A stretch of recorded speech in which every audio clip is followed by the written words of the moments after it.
Ähm, ja, es kann jetzt sein, dass ich nur kurz weg muss. Aber jetzt glaube ich, haben wir. Ja, genau, jetzt haben wir Ton. Ich bin da, okay, passt perfekt. Ich bin nicht mehr gefreezed. Mikrofon passt hoffentlich auch. Das hören wir uns kurz an. Moment mal bitte. Mikrofon passt hoffentlich auch. Das hören wir uns kurz an. Moment mal bitte.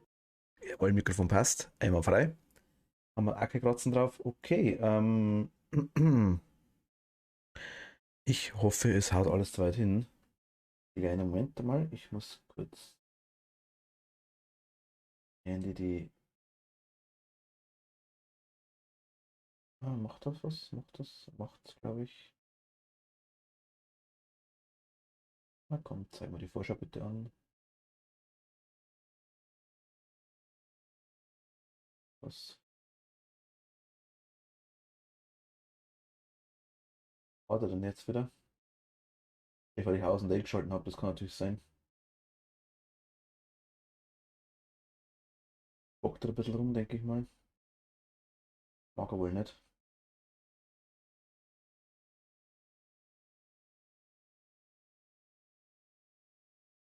Kleinen Moment.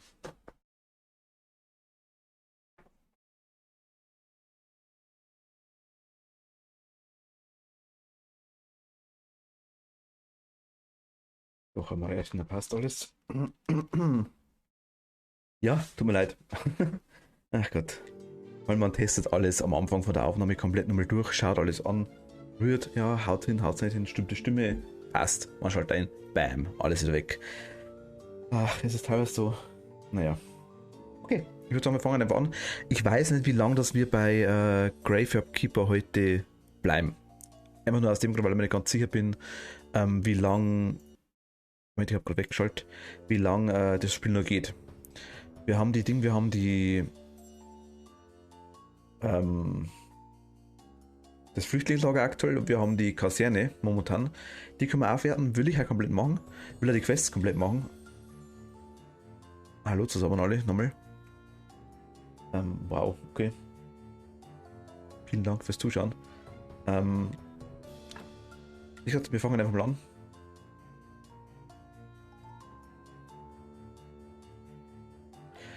Und schauen wir mal, wie weit wir kommen. Wir waren jetzt, glaube ich, ich bin gestern Abend noch mal kurz rumgerannt. Einfach, ich habe nur eine Sache gemacht, also nichts, was irgendwie wild war. Einfach nur wartet. Ich habe mich nur einfach nur ein bisschen AFK hingestellt und habe die Zeit vergehen lassen, einfach nur, dass wir im Flüchtlingslager jetzt ausbauen können, einfach mal. Machen wir jetzt ja gleich. Genau, dass wir hier nämlich die 13 von 13 haben. Moment. Handy rührt sich gerade. Entschuldigung.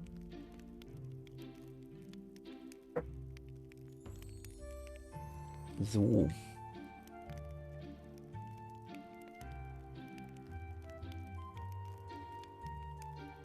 Was ist jetzt los?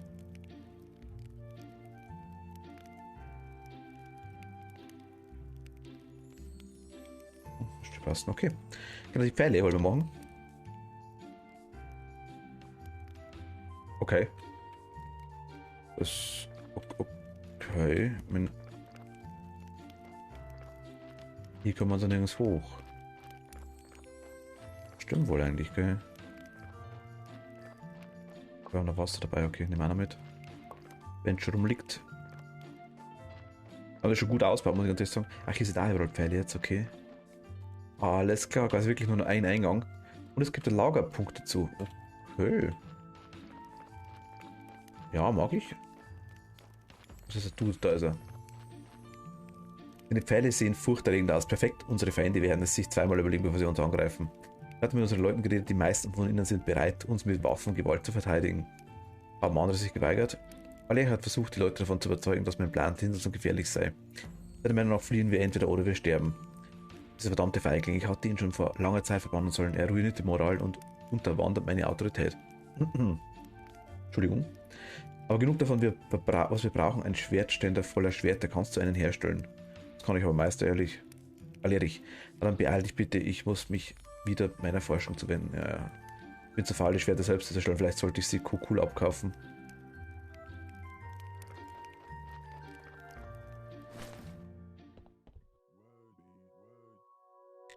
Okay, das sagt gar nichts dazu. Was will der Dude jetzt haben von uns?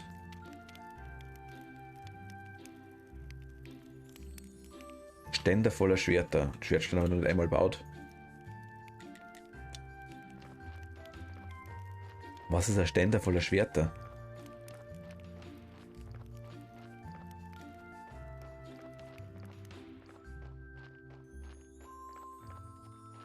Toll, jetzt kann ich hinten nicht mehr durch. Mann.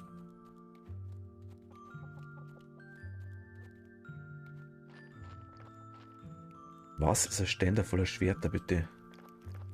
Cool, ich weiß, wo der ist. Ich bin der ist da bei der Burgfeste am Happen normalerweise.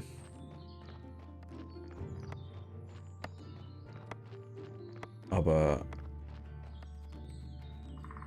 warum soll ich zu faul sein, die selber herzustellen? Vor allem welche Schwerter? Genau, das ist cool. Wo ist denn der Marquis? Sag ich mir Blut. Ach so. Kriegen wir da Punkte? Haben wir noch gar nicht geschaut. Eine Ständer voller Schwerter her. Ja.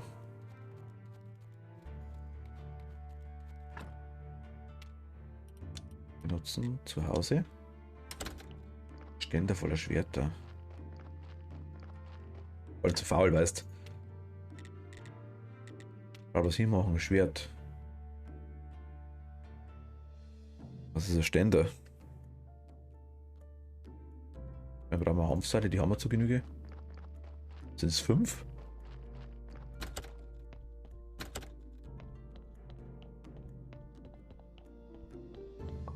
Zehn?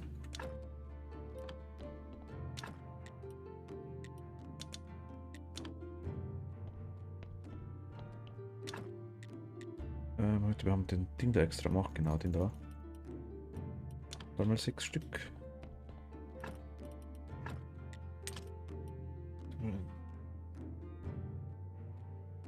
Dann haben wir den Met tun wir da rein, das passt da. Erik können wir auch weitermachen, das läuft auch gut da unten. Passt eigentlich alles gut, dann holen wir das Hanf. Zeil. Die habe ich bloß noch dabei, weil ich ihn untergebracht habe. Braucht auch gut, komm, scheiß. 14, keine Ahnung.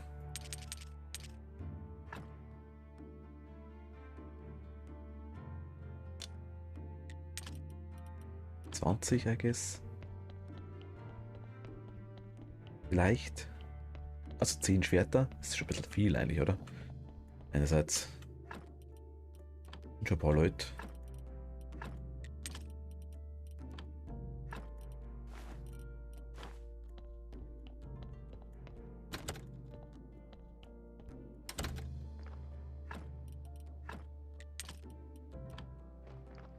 Ich gehe mal zu dem Typen hin. In hergestellt sind sie ja gleich. Haben wir ja überhaupt, das Material haben wir überhaupt kein Problem nicht. Also 10 Schwerter, die gehen. Die haut so wie nix. Aber.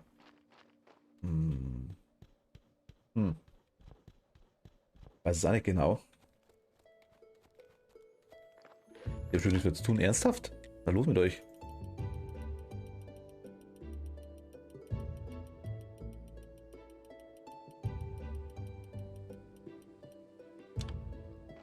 Machst mal Silber reintragen. Du machst mal Gold bitte. Ja, komm. Auf jeden Fall 3 können auf jeden Fall Gold machen, würde ich sagen.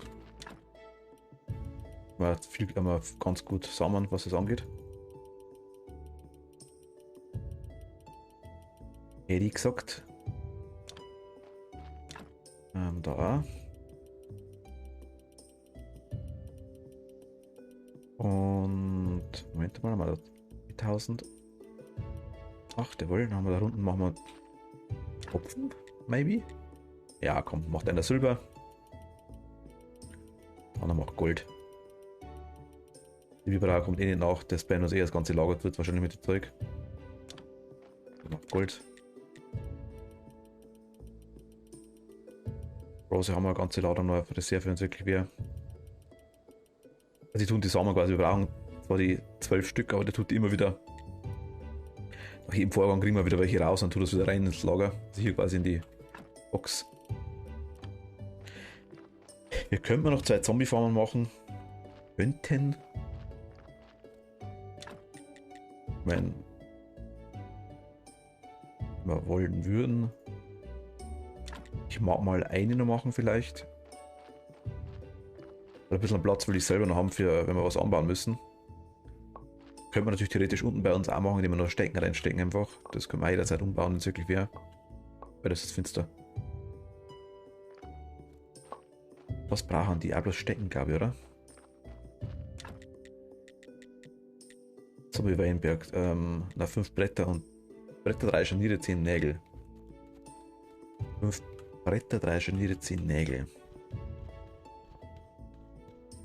5 Bretter, 3 Scharniere, 10 Nägel. 5 Bretter. 3 Scharniere und mit den Nägeln eh komplett falsch, denke ich mal, oder? Ja, genau, da wird die da raus noch. Die da rein.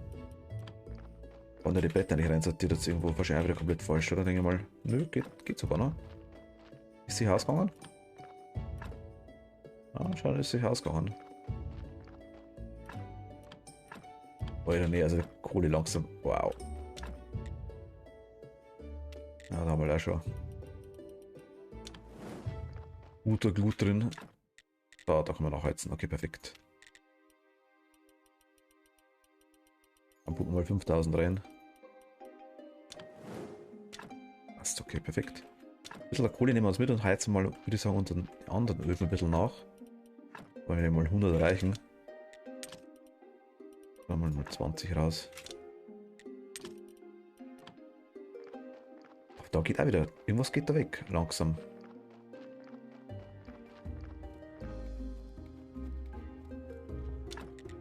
Hier können wir nicht nachheizen mit Kohle. Aber da können wir nachheizen. 50 haben wir da. Einmal die rein und da unten den können wir nachheizen. Der braucht. Ach, gerade aktuell nicht.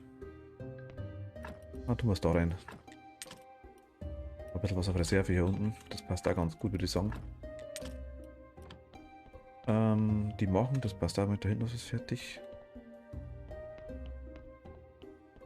Ich weiß, warum ich immer noch manuell ein bisschen rumdümpel da, aber mei.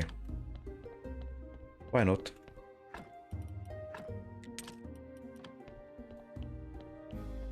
Kann man ganz gut klar, das passt. Der Kirche wäre heute wieder. Ja, können wir machen. Machen wir den Weinberg, dann machen wir Kirche. Oder haben wir da umfassend einen Zombie eigentlich, aber naja. Ich baue mal den Weinberg hin, dann steht er. Das glaube ich ist ganz gut. Zombie ist gleich gemacht, wenn wir wollen. Geht ruckzuck. Haben wir noch auf Reserve, ein paar Leichen. Genau, dann haben wir da einen auf Reserve, wenn irgendwas wäre. Ich weiß nicht, was sein sollte, aber ich meine, hey.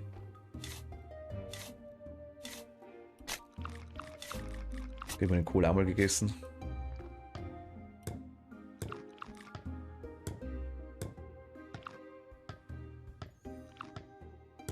Passt, genau, perfekt. Okay, haben wir eine fertig. Ist gut. Und wir können immer noch 4 Felder, wo wir selber rumtümpeln können, wenn wir was wollen. Wie schaut's aus? Ja, gut. Die Schwerter, das war mal. Na gut, okay. Jetzt haben wir die Nacht natürlich durchgemacht, das ist auch blöd. Mir fehlt da hier immer ein einzelnes Feld und ich weiß nicht, was das ist. Das andere haben wir komplett. So, kochen können wir auch noch. Einfach nur für die Erfolge, sage ich jetzt einfach mal. Also für die Steam-Erfolge, die es dann gibt. Genau, Zombies haben wir hier noch. Und haben wir noch, ich glaube, das sind lauter 14 sogar. Ja gut, die haben einen roten Schädel. Das sind lauter 14er. 3 sogar. Oh, gut, das ist da. 2, 4, 6, 8, 10, 12er noch. Okay. Das ist 14er. 2, 4, 6, 8, 10, 12. Nein, 13 sind das, alles klar. 13, also 1, 2, 3, 4, 5, 6. 12er waren 30%, glaube ich, dann sind das, ja. Timber-Zombies ohne Ende.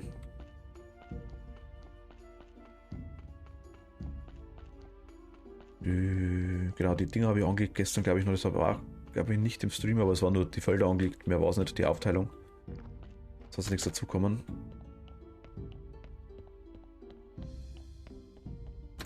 Also keine Offscreen-Dinger. Wir holen uns mal das. Wir könnten mal das Ruhestättengebet probieren. Und ein neues machen.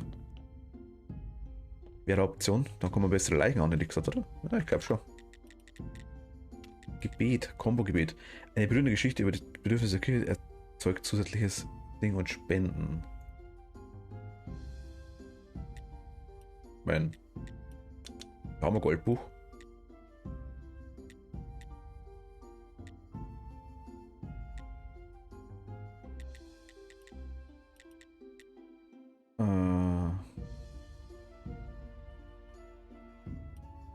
Schutzgebiet, die zäher machen, war die sogar die Planwirtschaft und persönliche Hygiene. Das sieht mich nicht. Alle Verstorbenen sind in einem Friedhof willkommen, Rauchegebiet, ja, prima nix. Die eigentlichen Handwerker, prima nix.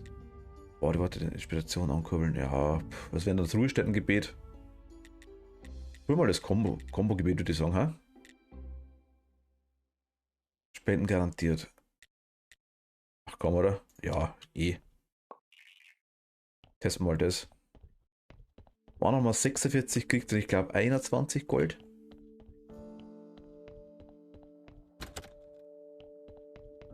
Das 46, glaube ich, was kriegen wir hier?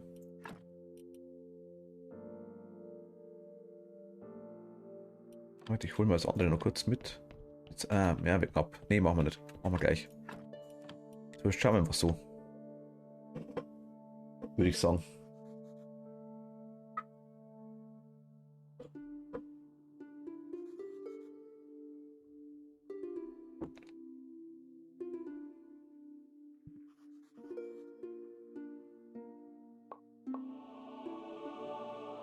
Schaut zumindest schon mal nicht schlechter aus.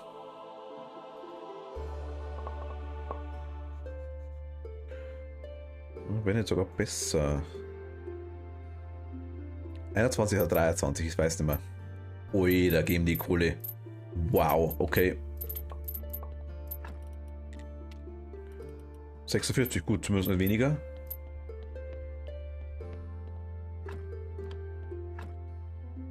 What the fuck? Alles klar, okay.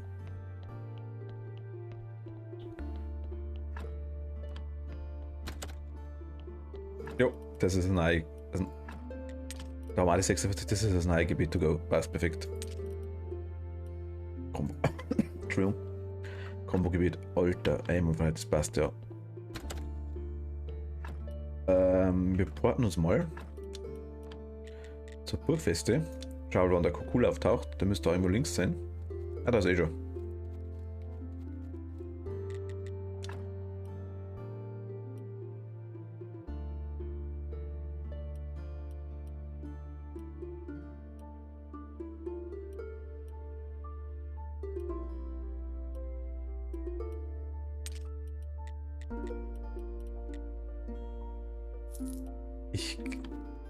Keine Ahnung. War ich dämlich ohne Ende. Ich habe jetzt mal 1 gekauft, dann ist die Quest verlangt vielleicht eventuell. Dann bauen wir mal noch 4.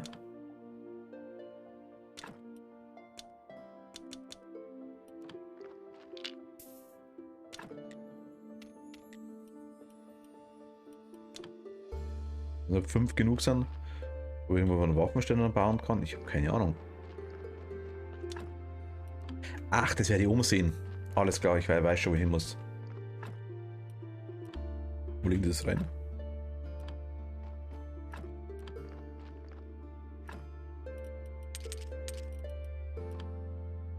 Ich glaube, ich weiß, wo ich hin muss. Ja, ich weiß.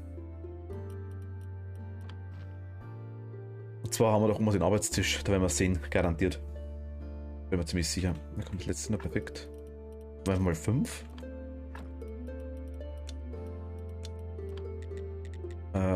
Flüchtlingslager.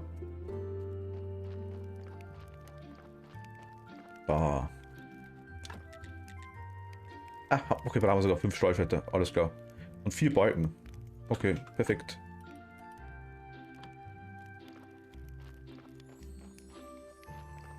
Das ist nicht so viel. Ich hätte mit mehr gerechnet.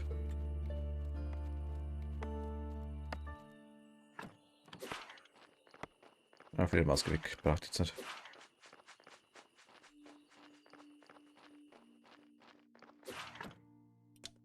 Nutzen zu Hause. 4 Bretter waren es. Müssen wir wieder warten, bis das Ding hochgeht. Das passt, das ist kein Thema nicht. Die können wir da rein tun. Die 4 Bretter können wir auch da rein tun. Aber das quasi hier fürs Lager um. Das passt ganz gut. Wir schlafen. Und ich würde sagen, wir schauen da kurz einmal einfach in die Taverne. Moment mal. Oh, Entschuldigung. Test geht noch. Ich muss die Tests leider immer wieder zwischendurch machen. Wie schaut's denn aus? Wie schaut's denn?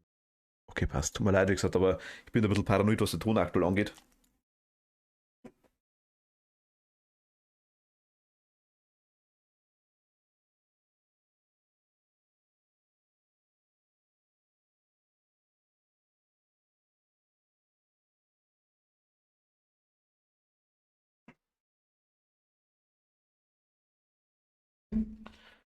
Entschuldigung, dass ich so weg muss, aber ich jetzt studieren nebenbei noch was. Jetzt muss ich da immer wieder hinschauen. Tut mir leid. Muss ich leider immer wieder bestätigen.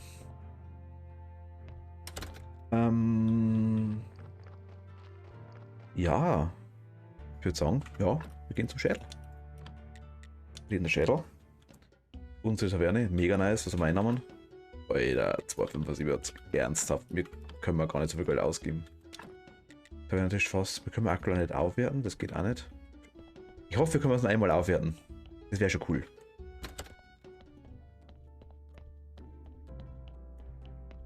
Ist auch noch alles fein, oder? Ja, perfekt. So, Gary. Geschichte geht weiter. Gib ihm das Amulett des uralten Gottes. Habe gehört, du hast ein Rattenrennen organisiert. Wie toll. Vielleicht ist blöd, dass er die Kultisten mehr Inquisitoren zu ertränken.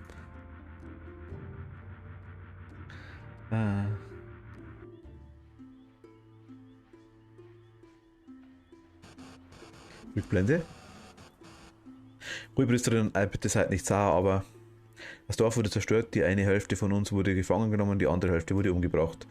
Das wissen wir schon, mein Freund. Geh jetzt, ruh dich aus und kümmere dich um deine Familie. Was? Schnapp dir dein Schwert und kämpfe, wir müssen uns rächen, Bella. Ipsi-Kloster, was soll das denn bitte schön bringen? Was ist denn das da? Komisch aus. Schau. Was ist denn das? Grafikfehler?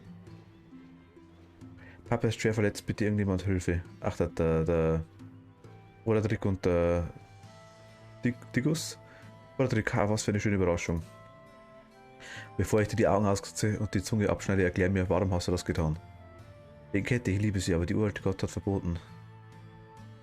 Was? Das alles nur der Liebe wegen? Unglaublich, hahaha. Was wie dem auch sei, es ist alles vergeben, Roderick Kette wurde gefangen genommen und soll hingerichtet werden. Kümmert euch um meinen Vater. Digus, ich habe dir doch befohlen, ein paar goldene Äpfel vom Baum der Weisheit zu verstecken. Ich wollte 3 Stück verstecken und habe die anderen beiden gegessen. Bloß der verblutet gerade. Ja, Bella, es wäre höchst unvorteilhaft, wenn der weise Digus plötzlich sterben würde. Ha, du musst den Roll für uns entwickeln, Apfelfresser. Ein Roll, das alle unsere Feinde auf einmal tötet. Fasse das Necronomicon, dann heilen wir dich. Okay, das ist von ihm. Eine interessante Wendung. Übrigens hast du deine Geschichte nie zu Ende gebracht. Bei der Geschichte Adi mit dem Portal. Und wir haben 5 Jahre lang nach den Schädeln, Schlüsseln und ihren Trägern gesucht. Habt ihr sie gefunden? Ich glaube schon, aber ich kann mich nicht erinnern. Achso, okay. Fesseln? Ich frage mich, wem diese Fesseln gehörten. Einer der unzähligen Opfer des neuen Glaubens? Ich habe eine Vermutung.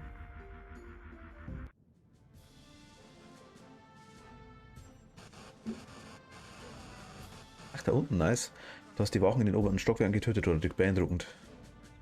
Leute, holt uns Bier für uns 4.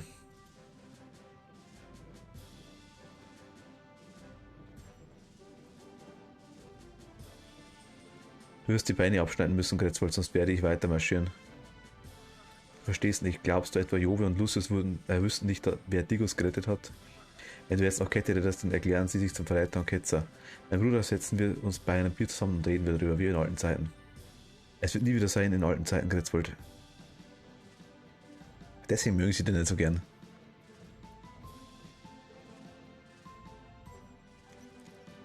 Mein Bruder hätte mir geholfen, Kette zu retten.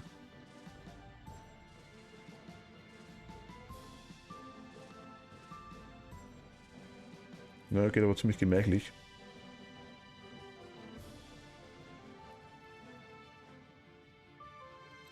Kette.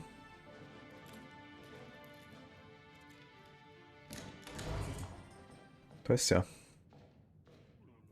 Oh mein Vögelchen Lili, was haben sie dir angetan? Oh Hori, bist du das? Ist vorbei, mein Liebster, du bist frei. Hier, nimm meine Hand. Erinnerst dich an mein Versprechen? Wir sind endlich zusammen, wir werden glücklich sein. Hori, wir glücklich? Glücklich? Ja, ich weiß, alles ist ganz furchtbar und das ist meine Schuld, aber am Ende zählt doch nur unsere Liebe. Hori, Liebster, schau doch um Liebe. Die ganze Welt steht in Flammen und sag mir, wie kannst du da noch Liebe existieren? Gib mir, Liebster, aber ich kann nicht. Aber irgendwie das trotzdem gekriegt dann.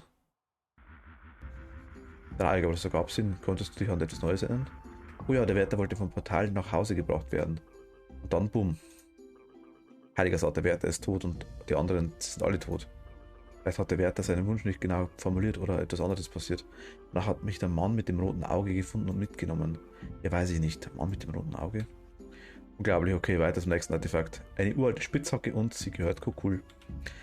Hier steht außerdem, dass wir die uralten Schlüssel zur Gefängniszelle brauchen und dass sie in Adams Haus sind. Richtig? Adam, wer war Adam? Nicht schlecht, du lernst schnell. Lass mal sehen, verdammt, die Tinte ist zerlaufen. Die Maschine sagt Hexenhügel, versuche da zu graben. Adam.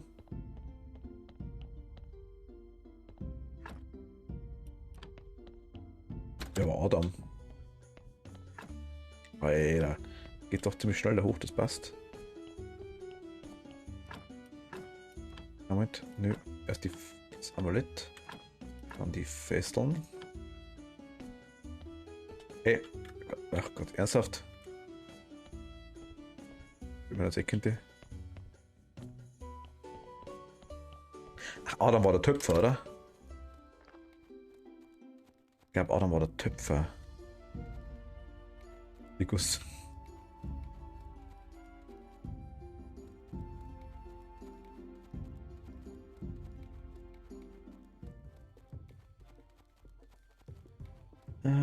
Ist mir wahrscheinlich zu spät für einen Adam. Na wohl. Oder vielleicht zu früh.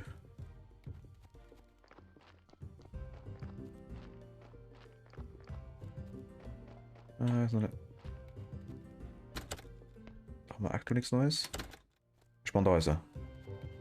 Da ist er draußen. Nur kurz warten.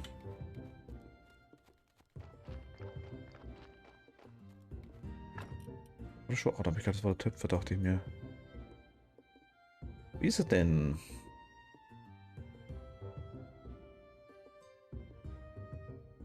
Oh, eine Spitzhacke kann man gleich machen. Versorge mit Blut. Wollten wir auch noch machen, genau. Wo ist denn Adam? Peter Cory. Runter. Bindet sie deppert oder was schaut denn aus? Das mischt sie immer wieder anders durch, deswegen glaube ich. Ah, da ist doch Adam, genau. Finde die uralten Schlüssel in Adams Haus. Okay. Sogar in sein Haus rein. Können wir aktuell nicht, oder? Bitte wäre auch noch im Bereich. Okay. Hexenhügel können wir buddeln. Und.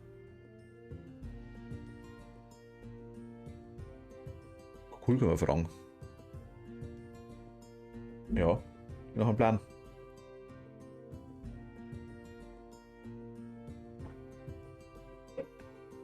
Zwischendurch können wir immer noch hergehen und das Lager wieder erweitern. So, haben wir dabei. Dann haben wir wieder Alchemie-Rezept gekriegt. Was kriegen wir? So, ja gut, nehmen wir, gern. Adam. Ich kann sagen, aufstehen. Ehre. Wegen dem uralten Schlüssel. Will ich dir einfach sein Adam davon zu überzeugen, mich in sein Haus zu lassen. Adam, ich freue mich schon ewig darauf, deine Antiquitätensammlung zu sehen. Wirst du sehen, warum? Wirst du mich kritisieren oder mich was kaputt machen? Nö, ich will nur die Kunst genießen. Das sieht mir nicht aus wie ein Kunstliebhaber aus. Ich weiß, jetzt bringen mir 3 Vasen von hoher Qualität.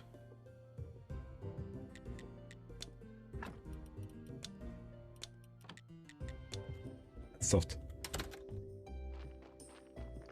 Also stehen ja die Vasen. War zu lang genug. Denke ich mal.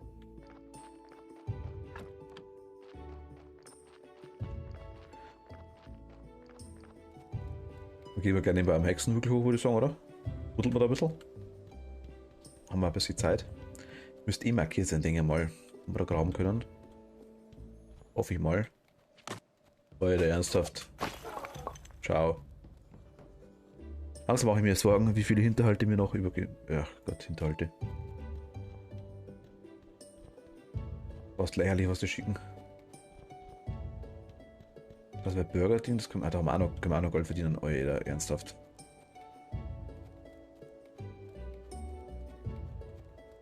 Wir können aber da aktuell. Doch da.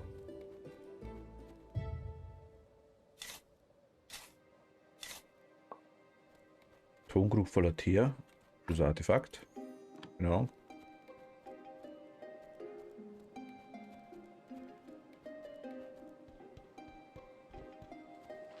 Schauen, ob es noch was gibt.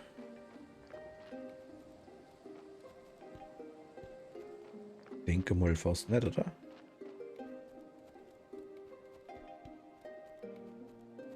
Schaut das aktuell nicht so aus. Nee, ich würde sagen, das passt soweit.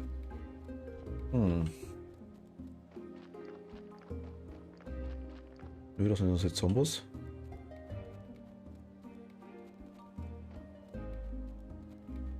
Da steht auch noch ein Hexenhügel dran, oder? Ja, genau, okay. Dann packen wir uns kurz zum. Ach, können wir eigentlich hinlaufen, eigentlich wurscht. Sind wir gerne, oder kommen wir gerne auf die Weizenfeldern, glaube ich.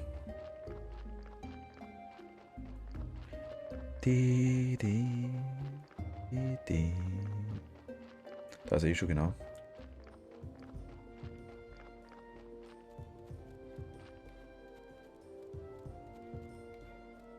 So, wir haben eine Grühe.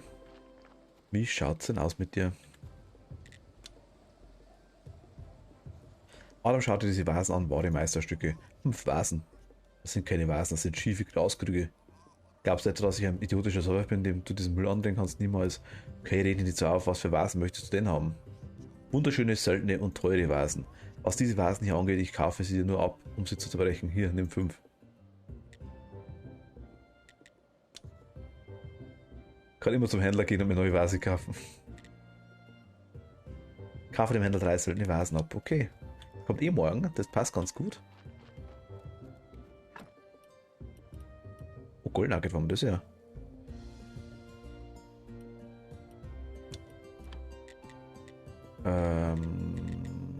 Flüchtlingslager. I guess, wie schaut es denn aus? Haben wir schon wieder Punkte? Fast. Haben wir 12. Muss ausschlägen. Stahlschwert. Stahlschwert will der. Okay. Habe nicht gesehen. Habe ich nicht gesehen. Tut mir leid. Ja, wenn, dann brauchen wir Qualität, ist ja klar.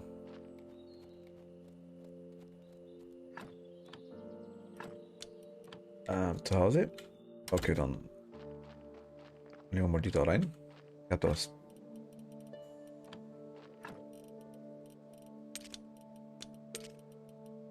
Okay, okay, scheiße.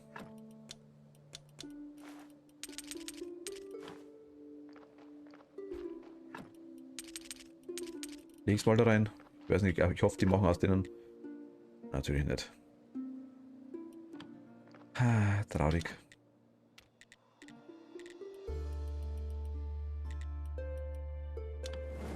Gut, dann machst du bitte mal noch wieder Keramikschüsseln.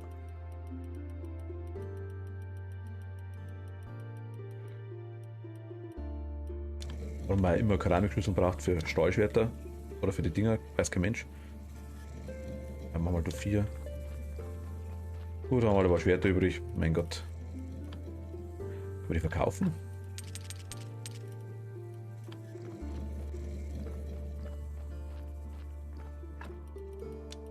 Nutzen, Burgfeste. Eventuell an ihn da.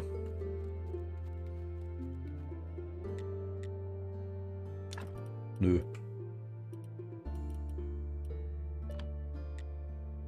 Kauf eine uralte Spitzhacke.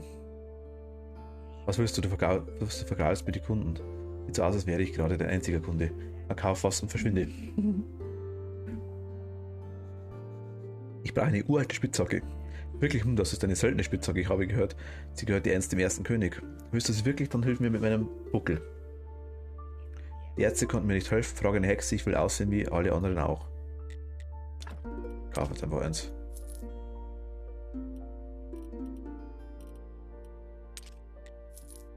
Ja, wie das Falsche kauft, ist ja klar.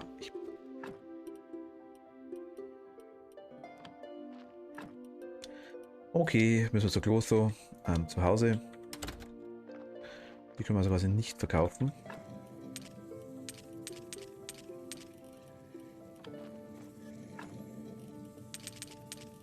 Aber die Schwerter haben wir jetzt schon mal, das passt. Das sind das die richtigen. Zwischendurch sollte man normalerweise auch dann, ob wir das machen können. Na komm, aufmachen. 5 und 4, das passt. Jetzt haben wir es etlich, okay. Wir machen den beiden, das ist auch gut. Die brennen auch.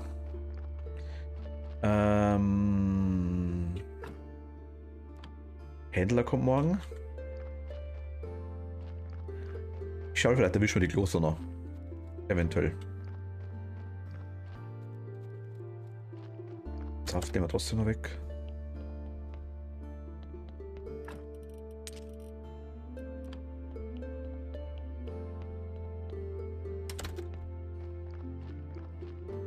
Die ist ziemlich lang da, glaube ich. Kommt aber ziemlich spät in der Früh. Denke ich.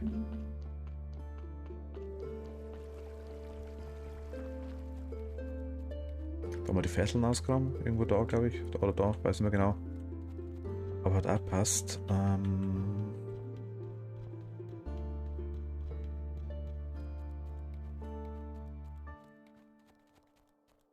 Ja, sie sind da perfekt. Bitte sie cool zu helfen. Wie geht's, mein Liebster? Was kann eine alte Dame für dich tun? Großer, kannst du einen Mann von seinem Buckel befreien. Oh, tut mir leid, Süße. Und du bist doch noch so jung. Hier, lass Kloster einen Blick drauf werfen. Nein, noch nicht ich. Du nicht? Dem Uralten Gott sei Dank so ein hübscher Wärter mit einem Buckel geht. Mein Freund will wie alle anderen aussehen. Er. Verstehe, nimm diesen Zauberspruch, du brauchst allerdings auch ein dunkles Organ.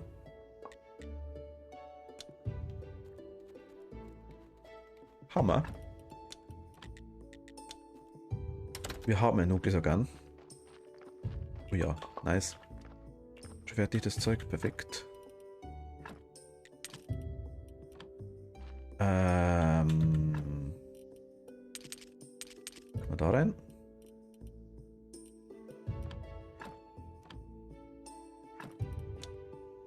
Können wir nicht. Okay, dann holen wir uns so dunkle Organ, würde ich sagen. Wärter kommt gleich. Wärter sage ich, Händler wollte ich sagen.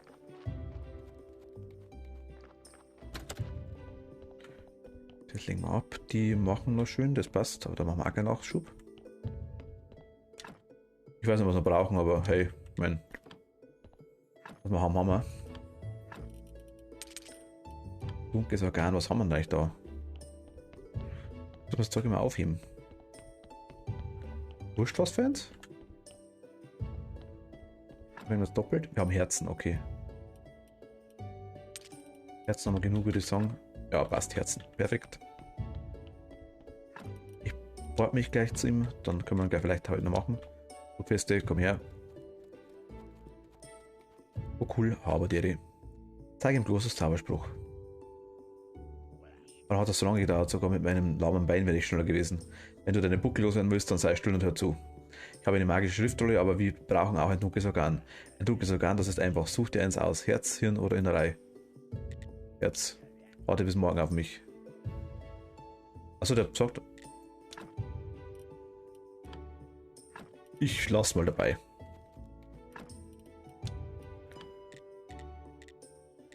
Flüchtlingslager.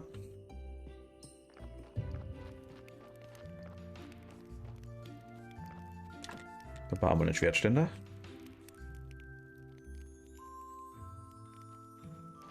Das ist nämlich wieder Zeit zum Auffüllen des Zeug.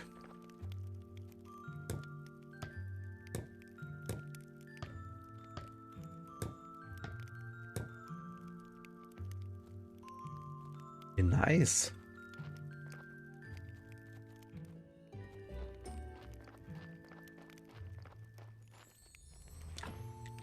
Na gut, okay, mehr können wir aktuell nicht.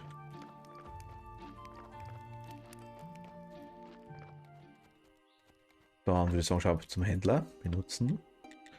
So, das Pferd.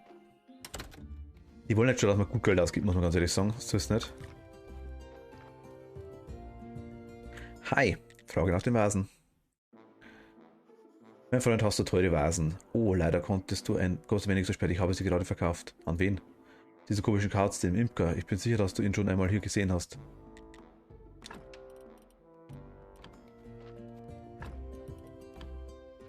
Braucht wieder gegen Hornissenmann.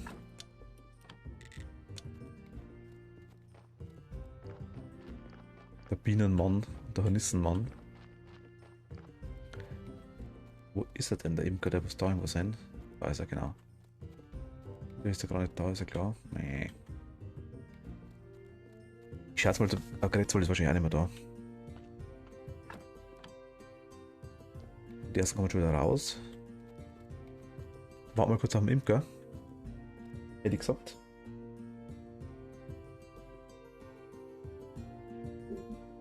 Moment, der PC piepst wieder kurz. Moment.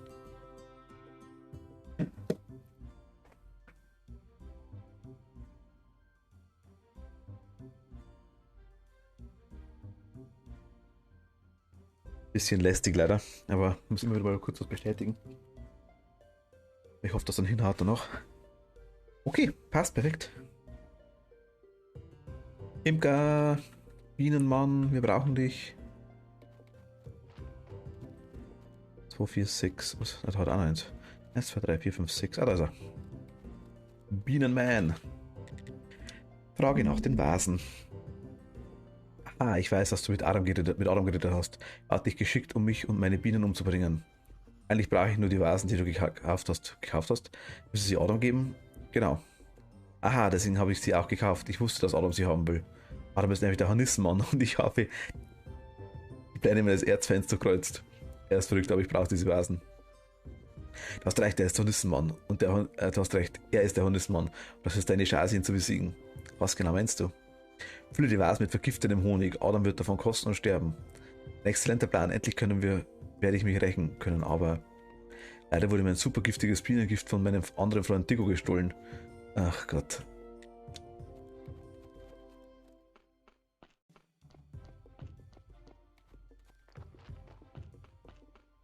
Digo. Okay, vielleicht kriegen wir es halt doch nicht durch. Ach Gott.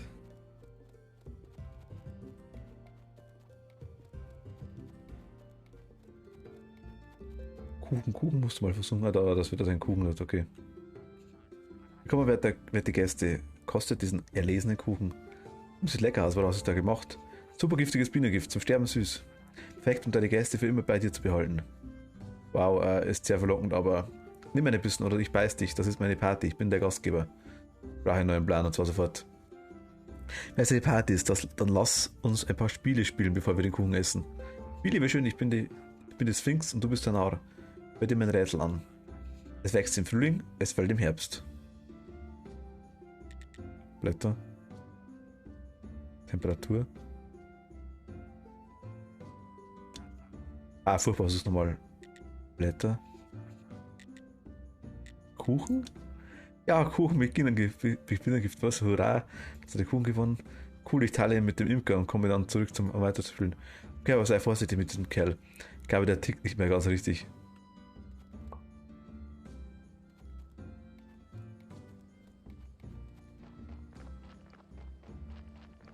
What? Just what?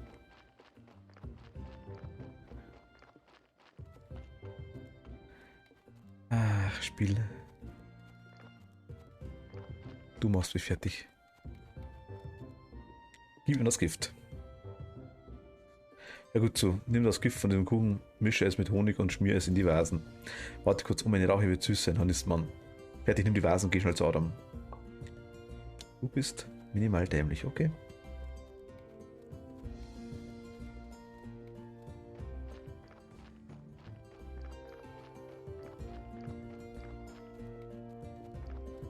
Stirbt der jetzt? Ich glaube nicht, oder?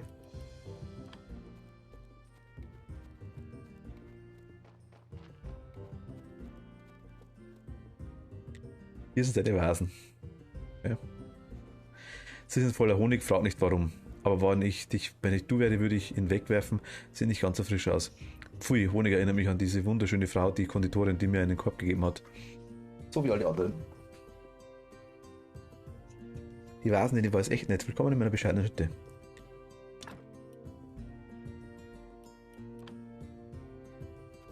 Okay.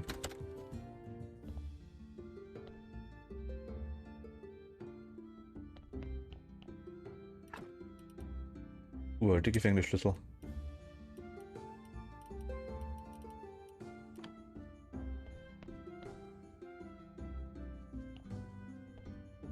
Okay.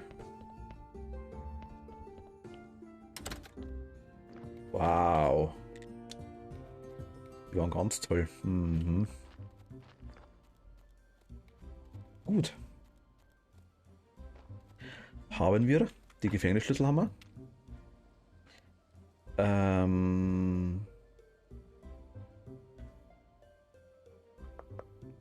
Ach, das Blut, ich vergesse leider jedes Mal. Machen wir jetzt gleich. Benutzen zu Hause. Blut, Blut, Blut, Blut, Blut, Blut, Blut, Blut, Blut, Blut, Blut, Blut, Blut. Blut, Blut, Blut, Blut, Blut, Blut, Blut. Blut. Blut, Blut, Blut, Blut, Blut, Blut, Blut, Blut, Blut. Blut, Blut, Blut, Blut, Blut, Blut, Blut. Kriegen wir da wirklich Level dazu von ihm? Ich weiß gar nicht. Haben wir es noch 8. Mal 5 mit.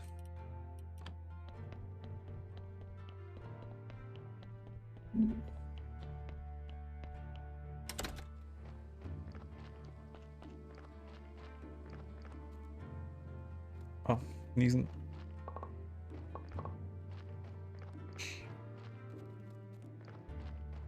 Ah,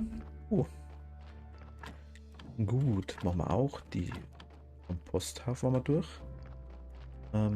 Zeige ich mal kurz weg. Wie schaut denn eigentlich aus? Das Zeug wird ziemlich voll sein. Silberzwiebeln, ekelhaft, die kommen raus. Silberkürbisse kommen auch raus. Das ist gut noch. Das Zeug kommt da rein. Die kommen da rein. Perfekt. Ja, Weizen, ne? Wieder vorstellen, ist natürlich. Nö.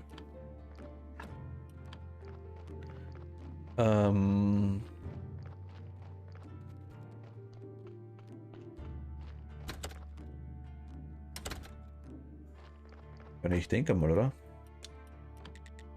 Weißt du mal zum Flüchtlingslager hoch? Lass die Input sein. Das ist 80.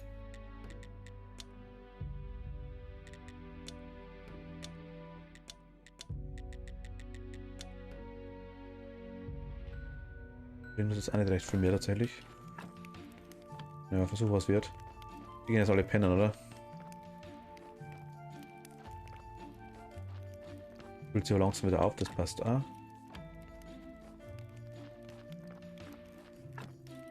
Okay, benutzen Queste.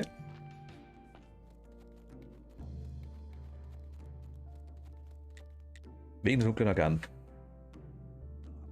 Nimm das hier. Vor ein paar Tagen haben wir eine Horde Untoter in der Nähe des Bergpasses niedergemetzelt. Darauf wartest du noch, lies den Zauber. Bist du sicher, solltest wir nicht erst über Sicherheitsvorkehrungen reden? Lies ihn oder ich bring dich um. Bum bum bum bum will aussehen wie alle anderen. Bum bum bum bum will aussehen wie alle anderen. Bum bum bum bum will aussehen wie alle anderen. Irgendwas stimmt nicht, dein Buckel ist immer noch da. Aber schau mal, jetzt hast du auch einen Buckel. Ah, und schau mal, da hinten sind 2 bucklige Eichhörnchen. Wirklich, ich sehe überhaupt nichts. Aber ich verstehe, das Zauber lässt dich alle anderen so sehen wie dich mit Buckeln. Ah, das ist eine Illusion. Pah, ich dachte, jeder hätte jetzt Buckel, das wäre cool. Also hast du wohl versagt, vergiss die Spitzhacke. Aber cool, wie wäre es mit Gratis-Getränken in meiner Taverne? Also Roderick lässt mich nicht einmal in seine Taverne, weil ich die Kundschaft verschrecke. Ich bin Buckeln gegenüber viel toleranter. Das ist gut, aber ich bin schlechten Tavernen gegenüber nicht tolerant. Ah, Aber stell ein paar schicke Stühle, Tische und Stühle auf und du sollst die Spitzhacke haben. Verbessere die Tische und Stühle in deiner Taverne und kehre dann zu Cool zurück. Ah. Mega nice. Was braucht man denn dazu? Ein 5er Tische, okay, cool.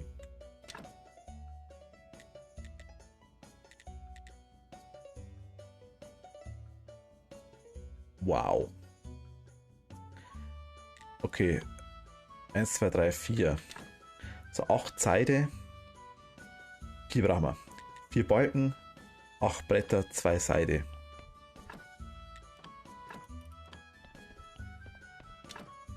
Vier Balken, 8 Bretter, 2 Seide. 4 Balken, 8 Bretter, 2 Seide. 4 Balken, 8 Bretter, 2 Seide. 4 Balken, 8 Bretter, 2 Seide. 4 Balken, 8 Bretter, 2 Seide. 4 Balken, 8 Bretter, 2 Seide. 4 Balken, 8 Bretter, 2 Seide. 4 Balken, 8 Bretter, 2 Seide. Mal 4. 1, 2, 3, 2, 3, 4. Heißt, wir brauchen 16 Balken. Die haben wir. Perfekt. Wir brauchen 8, wir brauchen 32 Bretter.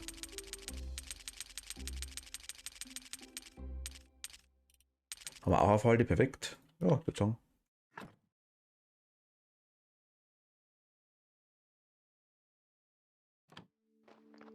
Ja, doch, passt. Okay. Dann legen wir doch das Organzeug so weg. Wie schaut eigentlich unsere Tasche aus? Ist da was drin? Nö, nur das Essen. Ah, wir haben jetzt sogar 2 Organe. Oh, nice. Wer hat das Organ gekriegt?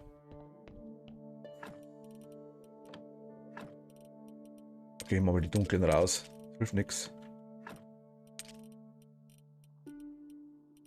Sortieren wir die richtig ein wieder. Machen wir ein paar aussortieren.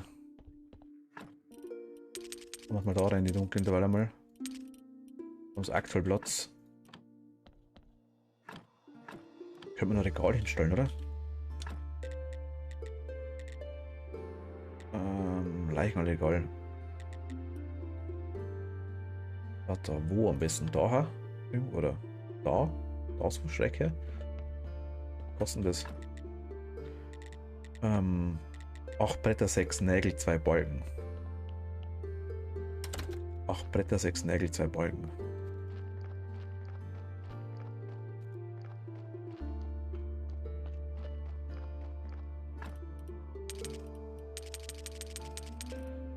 Und 6 Nägel, sagst du? Ja, kriegen wir es irgendwo platziert, dass wir immer noch hinkommen. Das wäre ganz gut. Weil es ein bisschen deplatziert steht vielleicht dann.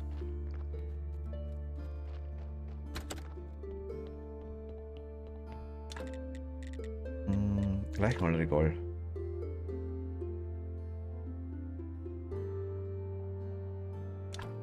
Die platziert schaut es gar nicht aus, glaube ich.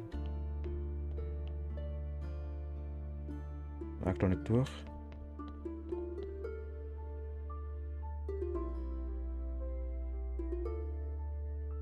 Braucht jetzt aktuell mehr Platz, wie es vorher braucht, okay? Muss halt aufbauen, fuck.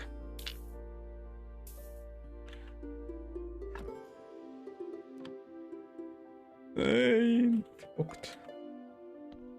Ach, das Scheißspiel, okay. Ja, okay. Ich will es aber da unten haben. Testhalber. Jetzt aufbauen? Ja, jetzt kann ich es aufbauen.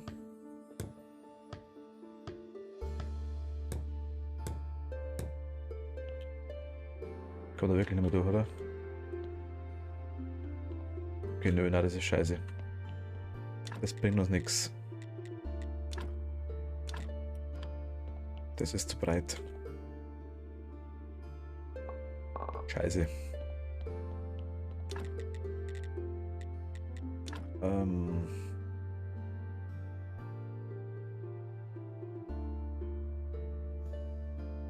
Ist nicht schön.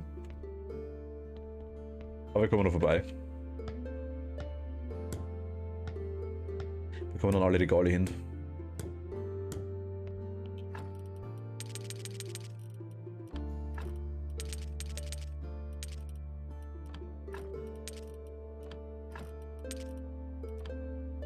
Ja, müssen wir bloß unten wieder eine hinbauen. Ach Gott. Wieder 10 Bretter, 12 Nägel, 5 Scharniere.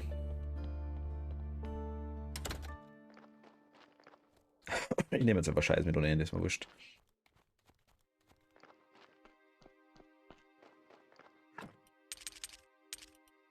Glaube ich 5. Nägel waren es, ich weiß nicht mehr wie viel. 12 oder 10, keine Ahnung. Bretter waren es 12. I guess.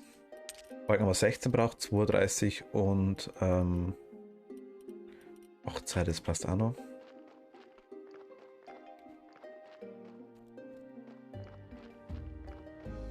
Man kann es nur ausprobieren, indem man es optimiert, das ganze Zeug, und was hilft nichts. Ja, es ist nicht so nice, aber mein Gott, es passt schon. Beschaubritsche, auch auf die Richtung. Könnt ihr es dann auch runterstellen? Ist dann besser. Dann lassen wir es da, ist wurscht.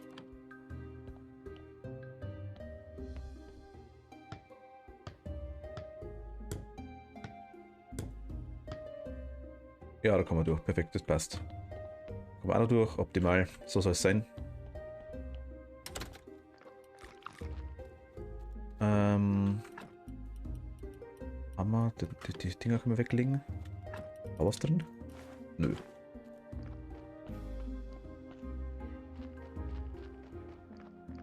Ich würde sagen, wir schlafen kurz zwischendurch.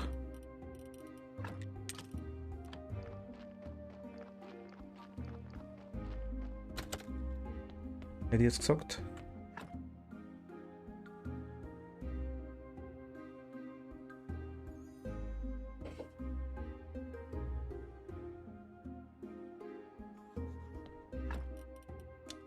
Dann porten wir uns zum Schädel. Ich kann die nicht aufwerten, denke ich mal. Ich muss die wahrscheinlich überbauen, oder? Ja, genau. Also das wegmachen, die Dinger.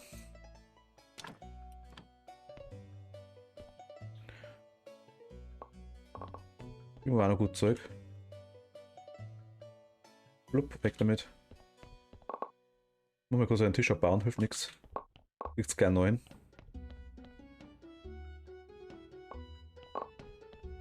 Und das goldene Marker damit. War wieder voll. Und Tavernentisch 2. 1, 2, 3 und 4. 27, okay. 39. Ich baue mal vor euch auf, gell? Das weißt du irgendwo. Okay, mein. Ja, schaut gut aus. 63 Euro.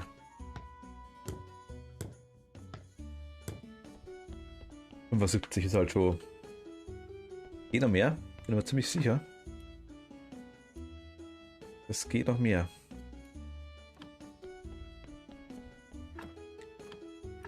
Wenn wieder Material zurückkriegt, tatsächlich, das passt schon. Was war jetzt die Spitzhacke zum Kuckuck müssen wir nochmal, oder? Das, okay, der Tonkrug, ist das irgendein. Also einfach so reinstellen dann? Nö. Ich weiß nicht, was das Zeug noch macht, aber zu Hause. Nehmen wir jetzt einmal die Dinger mit da vielleicht. Ich meine, der Schuh, das Ding, der Umhang, das Obsidian. Goldener Apfel, keine Ahnung. Das ist halt nicht Dolch. Die Dinger brauchen wir fürs Portal, Forschungsobsidian, was immer das heißt. Öffnen, Dolch, Goldbeutel, das Ding, das Ding, das Ding. Ein Krug, ein Schuh, was gibt es? Ja. Braucht es wirklich Platz? Fürs Essen, wenn wir eher einen Platz brauchen, das passt. Haben wir das Zeug dabei. Weiter können wir ablegen. Und das PC pfeift schon wieder, mein Gott. Mach mal du bitte noch ein paar Retter. Normale bitte. Und dann machst du noch ein paar solche. Mach mal ruhig.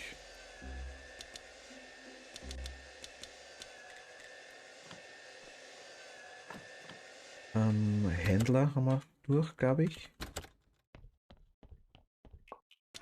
Da schmeißen wir was Neues an.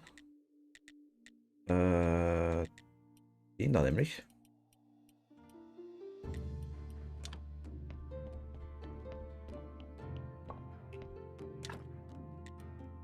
Mit was zu tun?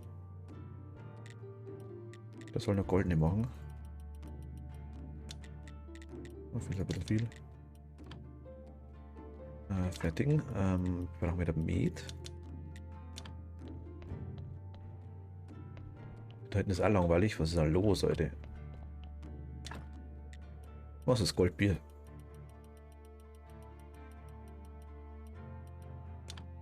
So, 50 passt. Haben wir da rein, das haben wir auch da rein. Oder Nägel dabei, okay. Der transportiert gerade noch recht schön. Das müsste die nächste Ladung Kisten sein, hätte ich gesagt. Wir schon herrichten können.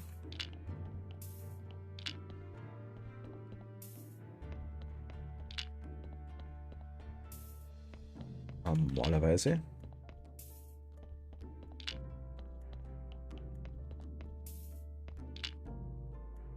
Alter, schieb mal weg, scheiß Zombie. Mein Gott.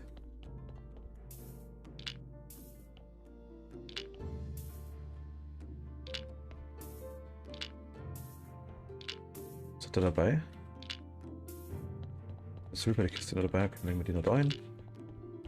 Bringt überhaupt nichts, was in der Woche wieder weg ist, aber mein Gott, das liegt da. Okay, haben wir auch gemacht. Cool. Benutzen. Ach, ich lege vorher die Dinger weg, die. Alter, ernsthaft.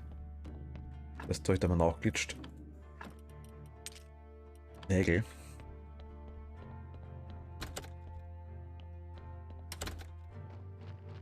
Wir hatten hier keinen Platz mehr, geil. Nö. Okay. Was da mit rein? Wir nutzen Burgfestival mal hin. Da steht er rum, okay. Meine Taverne ist jetzt schöner. Kostenlose Getränke erwarten dich, ist das genug? Vielleicht, okay. Okay, ist ja gut. Nimm deine Spitzhacke. Danke. Handeln, was ist da unten? Universalbeutel.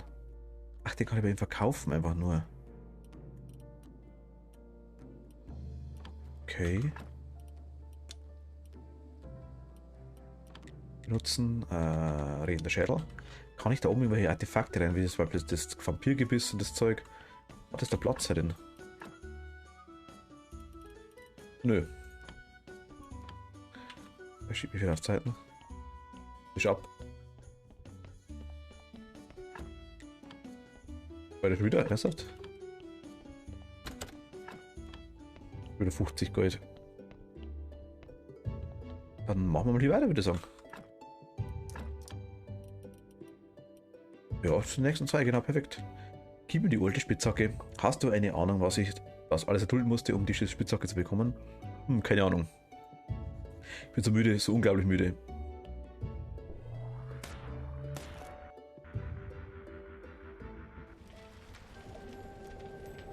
Zwei Jahre später. 2 Jahre später. Oder eine Ewigkeit. Was ist denn das? Ach, mega nice. Das reicht Ton wieder, oder wie? Meine Untertan, wir haben lange Jahre gekämpft und Bürger, hat einer von euch irgendwo einen Zettel mit Notizen gesehen? Nein. Naja, da habt ihr es jetzt zumindest. Die Heiden und ihr uralter Gott sind nicht mehr. Mögen ihre Überreste im Sumpf versinken. Der Krieg ist vorbei und König Jobe dankt euch allen. Ihr seid frei. Momentchen noch. Eine letzte Sache müssen wir noch tun. Die Altarbrücke zerstören. Oh, Hybrids Lustes, wie sollen wir denn das Land der Toten erreichen? Das müssen wir nicht. Unser Weg führt uns jetzt ins Himmelsreich des neuen Gottes. Deswegen leben die so lang. Wie könntest du diesen Prozess etwas genauer erläutern? Also das ist so kompliziert. Ich werde ein spezielles heiliges Buch darüber verfassen. Also zerstören wir die Brücke. Wer von uns ist wagemütig genug? Noch einmal, wer? Wessen Glaube ist stark genug? Verdammte Feiglinge. Dann seht ihr, schaut euren neuen Gott an. Ich opfere dieses letzte Symbol des alten Glaubens. Auf 3. 1, 2, 3.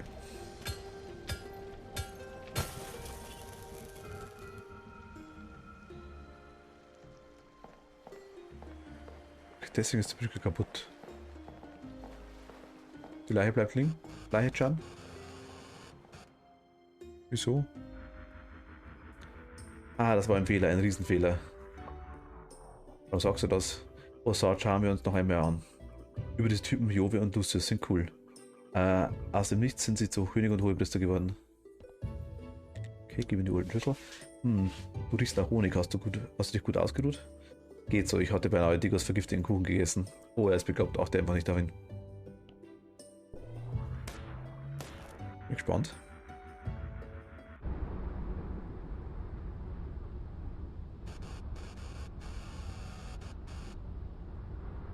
Okay, ist der Hexenhügel, oder?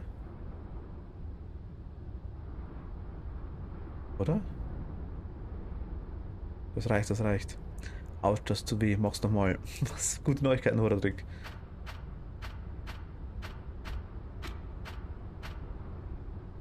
Heute ist deine letzte Foltersitzung. König Uwe hat befohlen, dich als Ketzer zu verbrennen. Gott sei Dank, dann wird mir wenigstens mal warm. Diese Wohnung ist ein wenig kalt, Lucius. Klasse, ich habe aber noch ein Angebot für dich. Statt dich ins Feuer werfen zu lassen, ernenne ich dich zum Bischof und du kannst alles haben, was du willst. Beantworte mir nur eine Frage: Wo ist ihr Lager im Sumpf? Dann werde ich lieber Brathähnchen als Bischof Lucius. Ich verstehe, nun ja, wir werden ja sehen, ob dir den Sinn für Humor morgen weiterhilft. Oh, das ist laut. Das Gerät ist auch mega groß. Tut mir leid, dass ich nicht vorher gekommen bin. Sie haben mich nicht gelassen. Ich habe gehört, du bist zu ihnen gegangen und hast dich ergeben. Warum? Ein guter Soldat folgt Befehlen, also denkt nicht weiter darüber nach. Was gibt's Neues, Gritzwold? Unterdrückung, Verurteilungen, Exekutionen, die gleichen Dinge wie jeden Tag. Die Leute haben Angst, manche von ihnen haben die Stadt bereits verlassen. Und die wandelnden Toten sind auf unseren Friedhöfen auferstanden. Ja, war klar. Aber echt grandiose neue Welt und wir haben sie so gemacht. Roderick, ach zum Teufel, ich will nicht sehen, wie du auf dem Scheiterhaufen brennst. Dann wirst du wohl die Augen schließen müssen, Gretzwold. Okay, interessante Sache. Aber Mann, der rothäugige Mann hat mich hier nach dem großen Knall gefangen gehalten, weil ich dem Wärter etwas erzählt habe, das ich nicht weiter sagen durfte. Und was darf man den Wärter nicht sagen? Ich habe vergessen, ist aber auch egal. Danach hat er mich dann vergraben und du hast mich ausgegraben. Ende.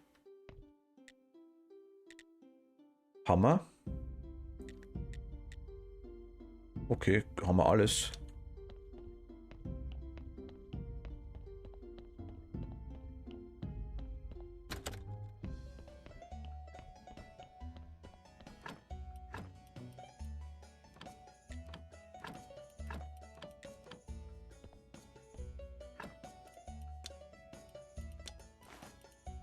Tierhammer haben wir. 5 Goldklumpen haben wir. Goldstatue haben wir. War noch was, oder? Schwefel, 1, okay, haben wir auch.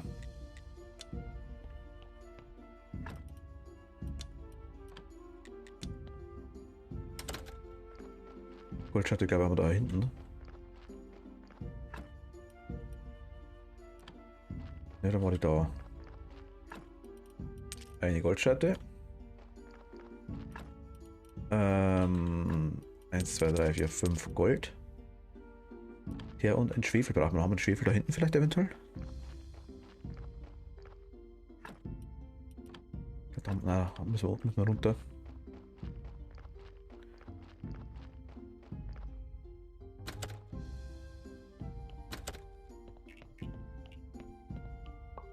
Gut, soll jetzt erreichen aktuell an Alkohol, würde ich sagen. Und was haben wir da noch?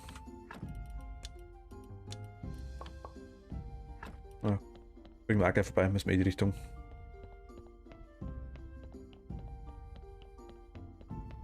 Schwefel ist da. Haben wir einen, perfekt. Da ist unser Elixierregal. Ich hoffe, es hat Platz, das Zeug. Ich denke aber schon. Ja, perfekt. Was? Wiederherstellungstrank.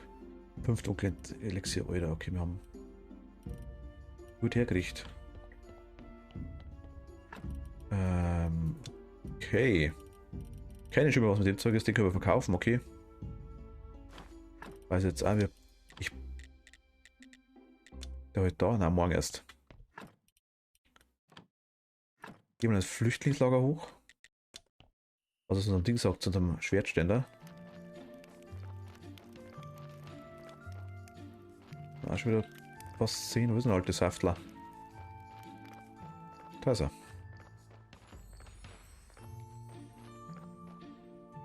Die Schwerter sind fertig, perfekt. Unsere Leute sind schon sehr erfahren mit Holzstücken. Jetzt wird es Zeit, mit Schwertern zu üben. Haben wir währenddessen ein paar Bücher über die Belagerungstechnik angesehen. Bald werden wir bereit sein. Wie kann ich noch helfen? Die einzige Chance, die sie haben, ist, uns unerwartet anzugreifen, aber auch diese Bedrohung können wir eliminieren. Redest du von einem Wachturm? Genau, baue ihn und die Leute von der Bergfeste werden uns nicht anhaben können. Ein Turm, oh verdammt. Ist schon so gut wie fertig. Alles klar, was brauchen wir für den Turm wieder? Irgendwann Materialien. Mach.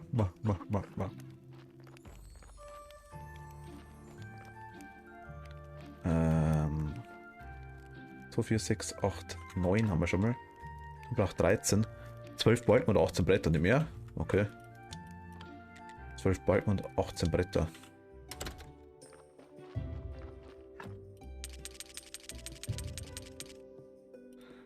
Aber die hauen schon gut durch. Also ich meine, die... Normalerweise die Materialien, ich hab's halt auf Reserve gemacht, das Zeug. Aber die kosten halt schon gut auch was. Ich meine, die Scharniere, die wir da haben.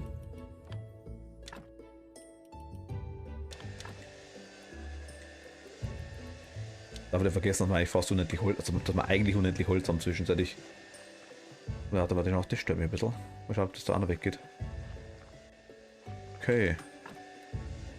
Da müssen wir jetzt eh warten. Das geht nicht anders. Wir können aber noch pennen.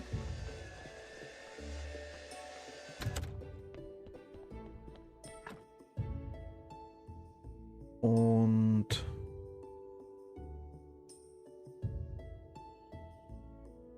dann würde ich sagen, schauen wir mal kurz zum Schädel wieder.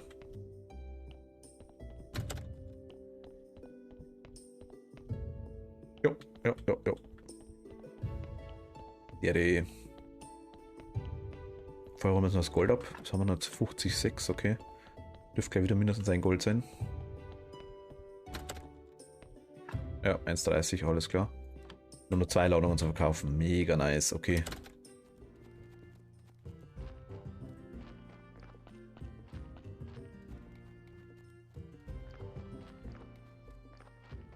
So haben wir immer. Ja, das ist okay. Warte mal, müsste sogar mehr sein, also wahrscheinlich 3 Gold. Wir brauchen es überhaupt nicht.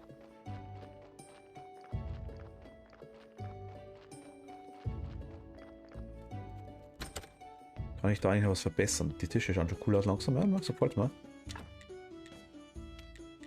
Ich mag aktuell nicht mehr machen. Nö, leider. Immer hier wieder. Wieder 16, okay. Dann schauen wir mal.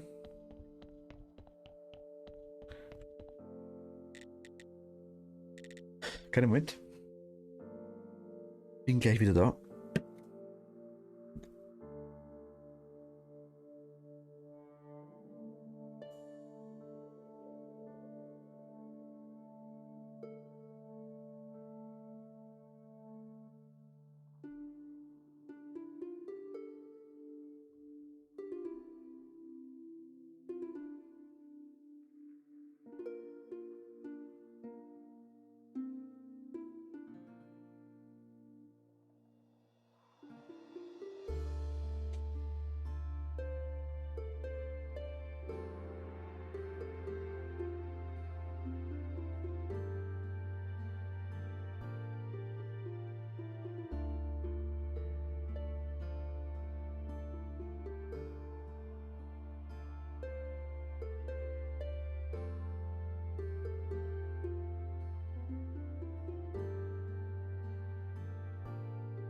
So. Giving Tongruk Voltaire. Testen dabei.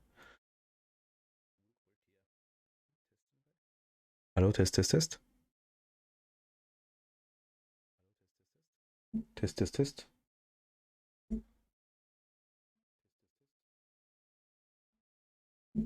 Habe ich keinen Ton im Stream? Doch, schon, oder?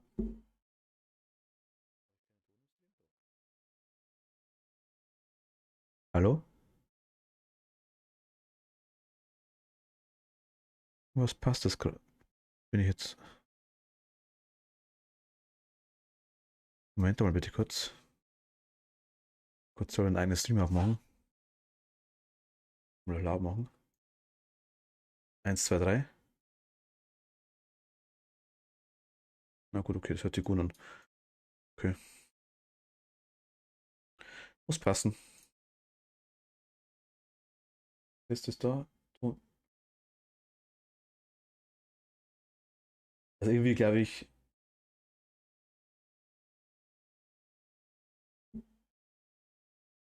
Moment mal, mein Gott, was ist denn heute los? Ich verstehe es nicht.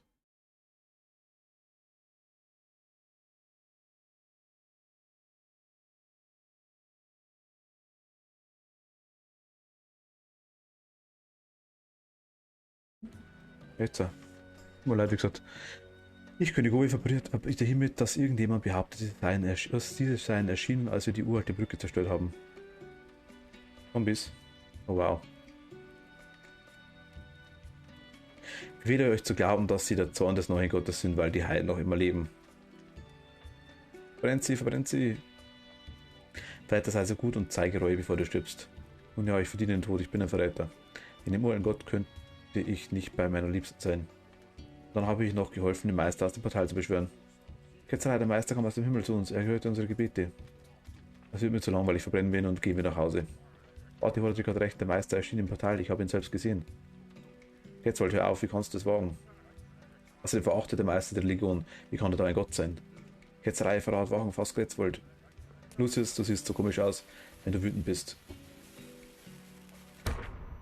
Lucius, wie siehst du so? Also, du siehst so komisch aus, wenn du wütend bist, okay? Ah, was ist los? Das Licht ausgemacht, ich kann nicht sehen. Rück auf rumzuzucken, sonst schneide ich dir aus Versehen noch den Arm ab. Jetzt weil ich bin blind. Aber wie immer, ich rette ihn vor dem Feuer und er findet trotzdem was zu meckern. Bingo. Schütten wir hier oder sollten wir warten, bis sie wieder alles sehen können? Okay, auch nicht schlecht.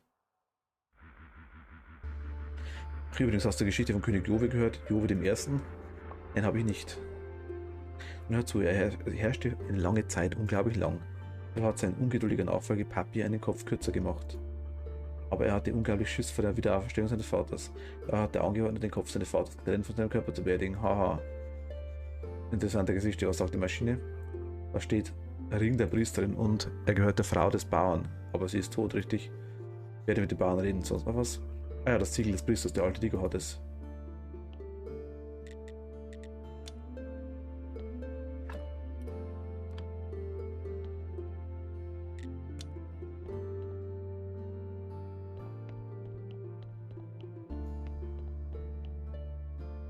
Was war's mit dem restlichen Zeug? Muss ich das alles gleichzeitig geben? Ich hab's ja noch.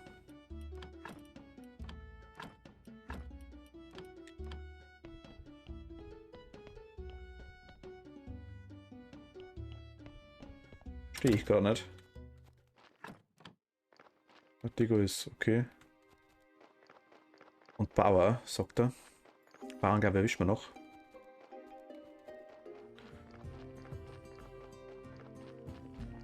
Okay, der kommt zum Leuchtturm, das passt.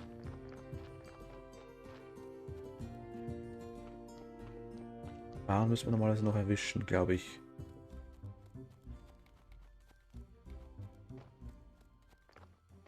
Der hat ziemlich spät ins Bett, glaube ich.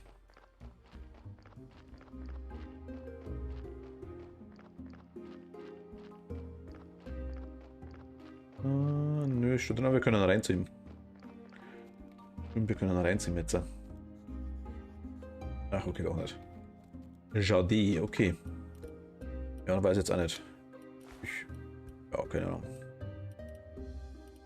Halt's mal dabei. Also zum Bauen müssen wir. Und was war das andere noch? Der...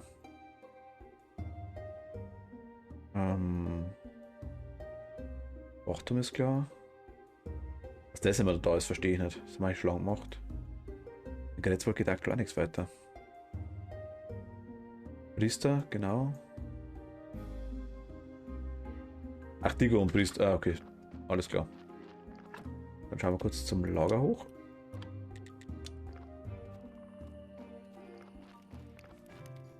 Ein 15, wow. 12 Geil brauchen wir, oder? Oder 13 waren es, okay. Schade.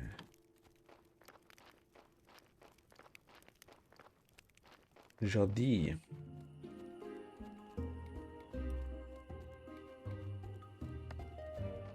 Ja, klickt was ich hin, das passt, dann wird nachgefüllt. Der hat Arbeit. Das Lager ist auch voll da oben.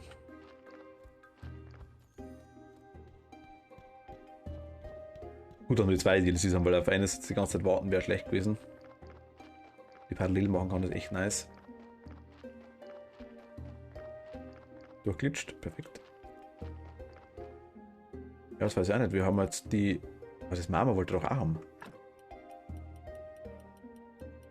Der wollte doch diese drei Dinge haben. Mama können wir übrigens noch kurz untersuchen. Sehe ich gerade.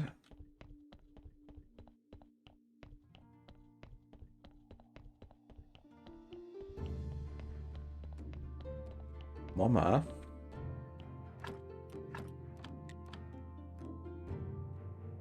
Oh, da sogar lang. Das wird wenn wir einiges kriegen, denke ich mal. Am Hütchen. Die roten. Rot. Wow, okay.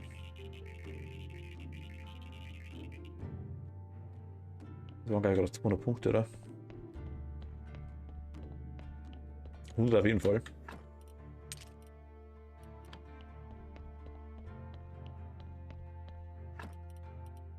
Ich halte mich mal zum Leuchtturm. Handeln. Kann ich dem irgendwas verkaufen? Nö, ich dachte vielleicht, dass das Forschungsobsidian interessiert. Was ist denn noch mit? Hau raus. Ist irgendein Buch Interessantes? Silberbuch, okay, ja. Benutzen. Ich denke, wir brauchen es nicht mehr. Aber hey, wir haben über 1000 blaue Punkte. Passt. Digo. An dem kommen wir eh vorbei. Digo, Digo, Digo. Lieber Digo, bin du. Raus aus dem Honigfaster. Mal kurz, ich tappe mal kurz raus, bitte.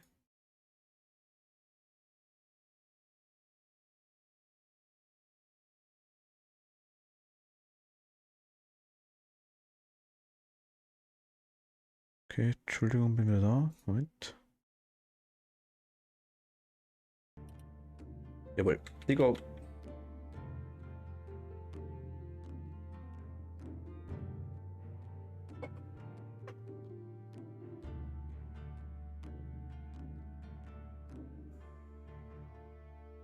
Moment, ich muss mal kurz raus.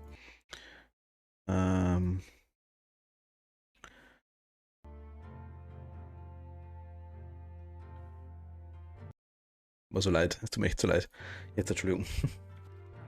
Ding Dong, Bing Bong, ich bin der Digo, bin ich der Digo? Frage nach dem Siegel des Priesters. Hast du schon einmal Bienengiftkuchen gegessen? War er lecker? Da hast du schon meinen Bienengiftkuchen. Natürlich, ich bin beinahe vor Wonne gestorben. Digo, du hast etwas, eine Kleinigkeit wirklich, hast eine Kleinigkeit wirklich, das Siegel des Priesters, das schmeckt nicht sehr gut. Würdest dir etwas ausmachen, es mir zu überlassen? Eigentlich ist das ziemlich süß. Jeden Morgen tunke ich es in Honig und lutsche es ab. Schau mal, das ganze Dorf ist zurück nach deinen Rennraten. Da will ich mitmachen. Leuchtenwärter hat die besten Rennraten, besorge mir eine. Ich finde etwas anderes, an dem ich lutschen kann.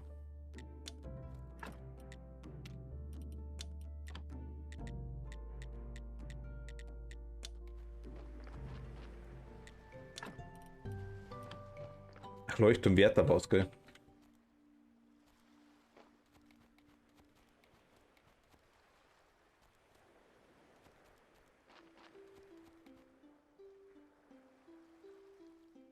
Leuchtturmwärter.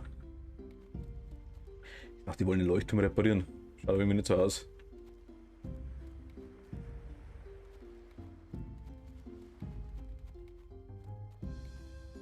Eigentlich schön, wenn man auch noch reparieren könnte.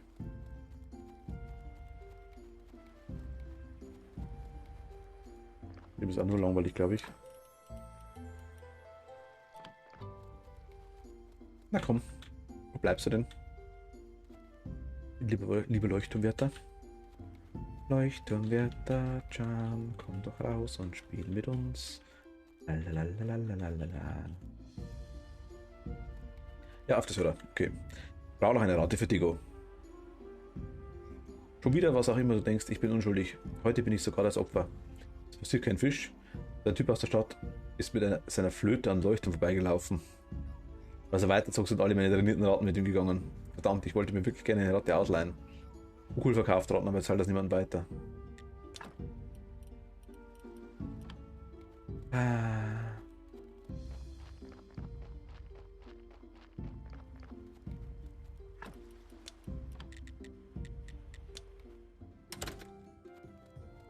Okay.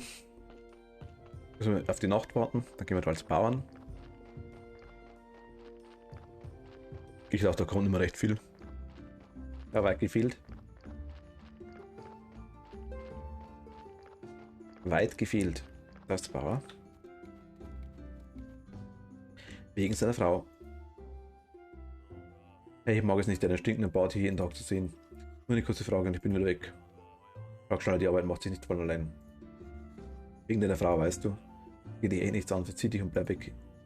Hörst du mich, verschwinde. Warum ist das so bleich geworden? Vielleicht ist es so. Sohn. Gesprächiger. Muss mir aber allerdings, sonst wird Vater furchtbar böse sein. Frag mal seiner Mutter. Vater Sohn ist heute nicht schlimmer als sonst. Ich habe ihn nach deiner Mutter gefragt und er hat sich ganz merkwürdig verhalten. Er liebt die Mutter so sehr, sie war so schön und freundlich, aber sie war schwach, sie ist oft krank gewesen. Es war furchtbar, als sie gestorben ist, Vater trauert seitdem sehr. Sein Onkel, der Müller, weiß bestimmt mehr. Ja? Der Bruder vom Bauer.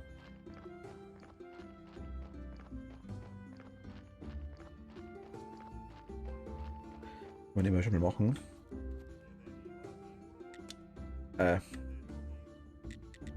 Wegen der Frau des Bauern. Hallo, willst du gegen meine Raten antreten? Du kannst sie gern versuchen. Kannst du mir etwas über die Frau des Bruders erzählen? Also sie war eine Heilerin, eine talentierte Heilerin und eine wahre Schönheit. Mein Bruder hat sich in sie verliebt, nachdem sie sein Leben gerettet hat, okay? Aufgrund des Talents hielten sie die Leute manchmal für eine Hexe. Und du solltest mit Kloster im Sumpf reden, sie könnte mehr wissen. Alter, ernsthaft.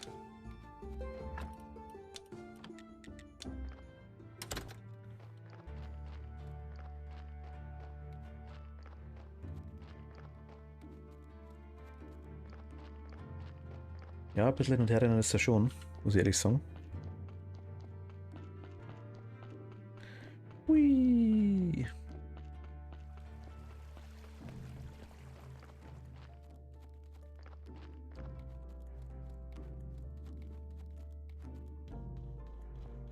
So, Klutho. Habedere. Wie schaut's denn aus mit dir? Wegen der Frau des Bauern. Klutho, kanntest du die Frau des Bauern? Und vielleicht mochtest du mir gern zuerst einen Kompliment machen. Hier im Sumpf ist es so einsam. Okay. Klutho, dein Kind ist so attraktiv, jedes einzelne. Du liebst, du bist du niedlich, alles gut, hör zu. Na Gott. Ich kannte die Frau des Bauern besser als jeder andere. Bella war meine Schwester, sie war so wie Kette. Sie haben mich bei ihr gelassen und sind ins Dorf gezogen. Dort fanden sie beide einen Mann. Bella hat ihre Heilmagie überstrapaziert und zudem noch einen Sohn und eine Tochter bekommen. Wir sind unsterblich, aber Magie zu nutzen zehrt an unserer Lebenskraft. Bella hat ihre Lebenskraft aufgebraucht und ist gestorben. Was ist mit dir? Benutzt du nicht auch Magie? Ich nehme einen Heiltrank ein. Er schadet meinem Gedächtnis, aber er hält mich am Leben. Da ich habe genug gehört, ich sollte zu Bauern zurückkehren. Okay, verlassen.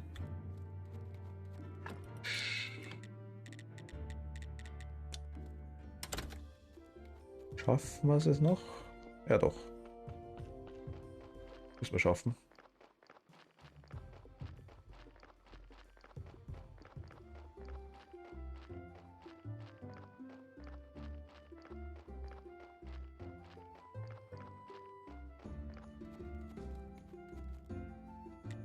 Schau nach Bella. Ich habe doch schon gesagt, dass du mich in Ruhe lassen sollst. Was willst du noch?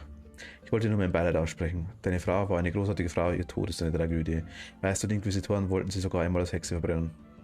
Sie war schon oft krank, da habe ich sie gebeten, mit dem Heilen anderer Leute aufzuhören. Aber sie sagte, dass sie im Tausch für ein Leben so viele Leute heilen kann. Er weint, ich sollte ihn ein Weilchen allein lassen.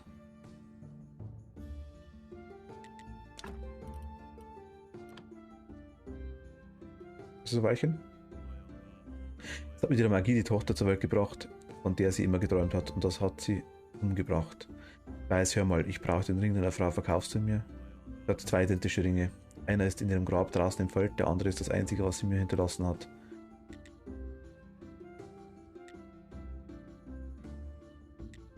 Hier hast du ein Gold für den Ring, kaufe deinen Kindern etwas davon. Bella wollte immer, dass unser Sohn an die Universität studiert. Ich werde dein Gold dafür ausgeben. Vielen Dank, mein Freund. Cool. Wo ist die Tochter?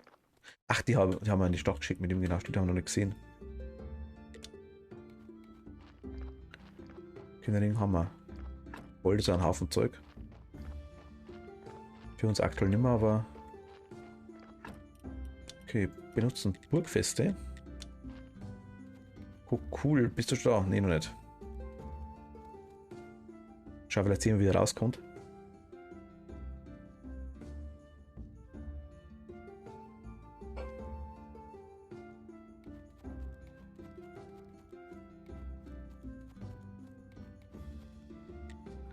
Okay, mit dem können wir gar nicht mehr reden.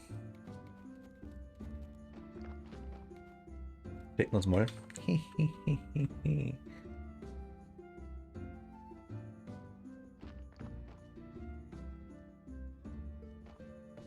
Sieht man so wirklich nicht. Ah, da kommt er von. Wegen einer Ratte für Digo. Ah, du da mit dem Buckel. Schau mal her. Schau dir meine Sammlung an. Es ist inspirierend, so viele Buckel hier zu sehen. Ich bin an Rattenrennen interessiert. Oh, ich verstehe, aber alle meine Ratten wurden schon verkauft. Alles dank meinem Geschäftspartner Pfeiffer. Er hat alle Ratten in der Gegend eingesammelt und sie an den Zoo in der Stadt verkauft. Alle Rattentrainer haben sich darum gestritten, mir Geld für meine Ratten zu geben. Und meine beste Ratte habe ich an den Roma-Baron verkauft.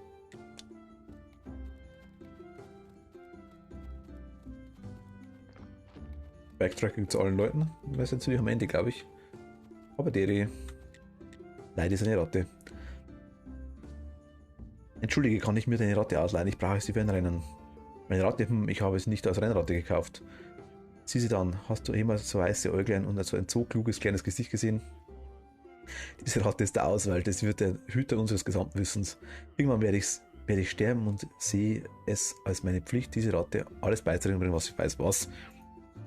Okay, ich verstehe, also wie viel Gold willst du? Sprichst du meine Sprache? Ein Gold und diese Ratte gehört dir. Ja, daher.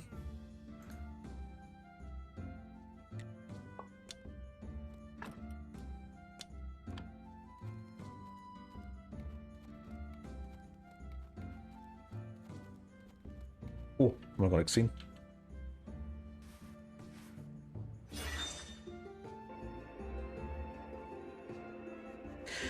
Frauenmut schwimmt in kristallgelbem Wasser aus seinem Blick. Wagner beobachtet Frauenmut. Ah, doch, das haben wir schon gesehen.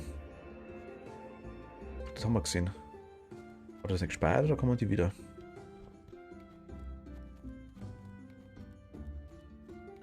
Digga müsste hier unten sein normalerweise. Jo, da ist er. Digo. Hier ist eine super Ratte. Ah, was für eine coole Ratte. Hurra, los geht's. Okay, mein Junge, ich werde deinen Gewinn beim nächsten Rennen verdoppeln. Ja. Extra brauche ich noch den Siegel. Ah, was für ein Siegel? Das Siegel, das du ständig ableckst. Ein Siegel ablecken, Hit, wer macht denn sowas? Ah, Mann, gib es einfach her. Hier nimm es, ich wollte es sowieso schon wegwerfen, haha. Ja, manchmal ist es echt witzig, wenn die Leute einen für verrückt halten. Was für eine merkwürdige Welt. Man überlebt hier nur, wenn man sich dumm stellt.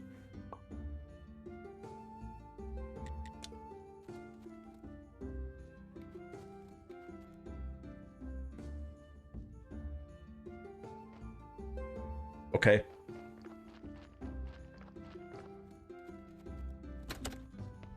Ich will mir Taverne nochmal ausbauen. Hätte ich Bock drauf? Ich denke 80, 80 kriegen wir jetzt auf jeden Fall durch 2 Gegenstände. Wird Maximum sein. Ihm der Ring der Priesterin. Hör mal, die Frau des Bauern ist Bella. Bella, die Schwester von Kloster und Kette. Genau, hier ist der Ring.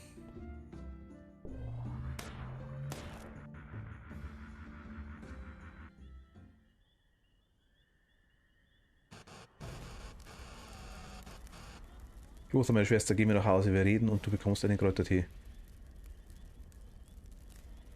Wir haben unsere Gott verraten, Bella, und wir müssen bestraft werden, wir alle. Große 1000 Leute auf einmal zu töten, ist eine echt dumme Idee. Natürlich, deswegen habe ich den Spruch auch gleich dreimal gelesen, sodass wir 3000 Leute töten. Alles bereit, Zeit fürs Necronomicon. Blablabla. Walla Walla Ding Dong hat er gesagt. U-I-U-A, Ching Cheng, Walla Walla Bing. Was für Meister habe ich mich verlesen? Meine untreuen Priesterinnen, wie könnt ihr es wagen, mich zu stören? Nein, ich war das nicht, das würde ich nie. Ach, Digus hat mich ausgerichtet, das Ritual sollte unsere Feinde töten. Das hat Digus. Sie hat recht, uralter Gott, ich habe die Rituale vertauscht, sodass ich mit dir reden konnte. Hör mir zu, du bist unsere letzte Hoffnung. Die alte Brücke ist zerstört, unsere Toten werden hier zu Zombies. Sie töten Menschen und niemand kann dieses Wahnsinn aufhalten. Das interessiert mich nicht länger, Sterblicher. Ach wirklich, bald gibt es hier niemanden mehr, der dich anbietet und dann verschwindest du auch. Du bist schon schwächer, sonst hättest du meinem Ritual widerstehen können. Außerdem zuckt ein Auge. Okay. Willst du weiterschauen? Jo, heraus. Ich glaube, dieses Ding verspottet mich. Wo bin ich in dieser Geschichte? Vielleicht ist es kaputt. Vielleicht. Oder vielleicht habe ich keine Vergangenheit und dieses Grab hat mich irgendwie erschaffen. Bla, nichts nützliches arg. Es gibt noch Hoffnung, wir sind noch nicht fertig. Ha, langsam reißt mir der Geduld fahren. Rattenrenner, das ganze Dorf ist verrückt danach. Wie schade, dass niemand mit quasselnden Schädeln wettet.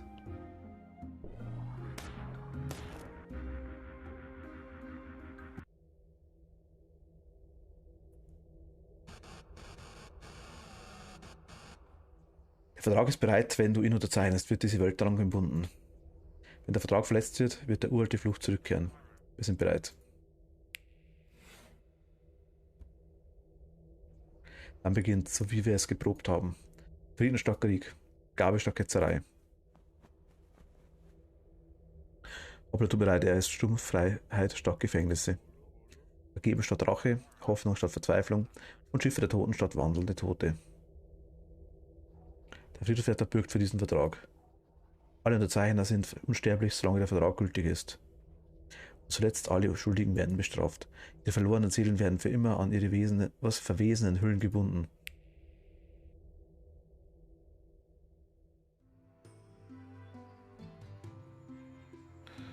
Oh Mann, diese Schuldigen beneide ich wirklich nicht. Und ihr werdet das Dorf neu aufbauen müssen, aber denkt an die Brandschutzordnung. Vater, es klingt so, als ob du uns verlassen würdest. Religiöse Konflikte, blutdürstige Priesterinnen und rotaugige Götter sind mir in meinem Alter einfach zu viel. Außerdem gibt es noch so viele Süßigkeiten, die ich probieren will.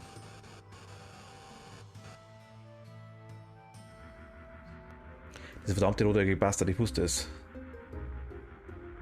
Aber ich verstehe nicht, warum? Gary, beruhig dich, was ist? Jove wurde wegen diesem Abstamm zu einem wandelnden Toten. Ewig verrottendes Fleisch, höllischer Schmerz, das war ihre Strafe. Jove konnte sich nicht einmal selbst umbringen, er konnte nur trinken. Gary, ich kann nicht. Ah, was für ein perfekter Scherz. Joves Sohn hat ihm sogar geholfen, als sein Kopf abgeschnitten wurde. Ich bin so müde. Es ist so schwierig, versuchen wir das letzte Mal. Bist du dir sicher? Ja, ein Ziegelstein aus der Kirche, geh bitte. Gib ihm den Ziegelstein aus der Kirche. Okay. Wir legen die zwei Dinger ab. Wird da ziemlich voll langsam da herum.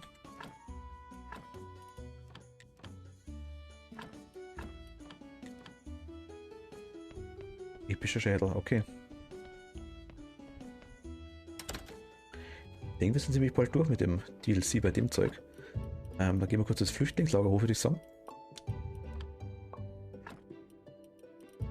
Wir nutzen Flüchtlingslager. Bauen wir den Turm auf. Ja, passt. Wachturm. Was machen die da unten?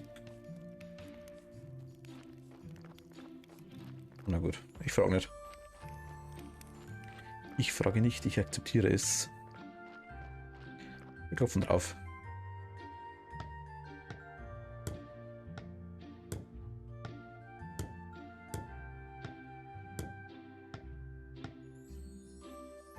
Paradies, Errungenschaft freigeschaltet. Dein Wachturm ist so schön. Ist dir seine Schönheit aufgefallen? Er ist nicht übel, aber als schön würde ich ihn jetzt nicht unbedingt bezeichnen. Er ist so viel mehr als nur ein Turm. Er ist ein Symbol der Freiheit, ein Symbol der Fairness. Ich glaube, deine Arbeit hier ist beendet, mein Freund. Der Oberbefehlshaber wird unsere Verteidigungsmaßnahmen nicht überwinden können. Du hast so viel hast so viel mehr getan, als wir jemals von dir erwartet haben. Natürlich ist diese Auszeichnung, für die wir alle zusammengeschmissen haben, nicht wirklich angemessen für deine Bemühungen. Okay, wow. Aber ich hoffe, unsere ewige Dankbarkeit ist dir auch etwas wert. Also Dankbarkeit und materielle Güter sind auf jeden Fall besser als nur Dankbarkeit. Ich habe ja außerdem eine Rede für diesen außerordentlichen Moment. Warte mal, irgendwas stimmt da nicht. Marquis, es ist schrecklich. Was sagt mit der Rede? Eine große Gruppe von Soldaten aus der Stadt, die ganze Armee hat gerade die Bergfeste betreten. So einen Angriff können wir auf keinen Fall zurückschlagen. Meister Ehrlich hatte recht, wir müssen fliehen, bevor es zu spät ist. Ich höre, aber bitte schweigt noch ein wenig. Ich möchte nicht, dass sich eine Panik ausbreitet. Okay. Ich brauche ein wenig Zeit, um darüber nachzudenken. Es muss noch eine Lösung geben. Das kann noch nicht das Ende sein. All dies kann doch nicht umsonst gewesen sein. Werther, hast du irgendwelche Ideen? Ich fürchte. Bayern, verlass mich bitte. Ich muss nachdenken. Es muss noch eine Lösung geben. Ich glaube nicht, dass ich ihm gerade helfen kann. Es ist besser, wenn ich ihn in Ruhe lasse. Okay. Lehrich, mit dem reden wir noch.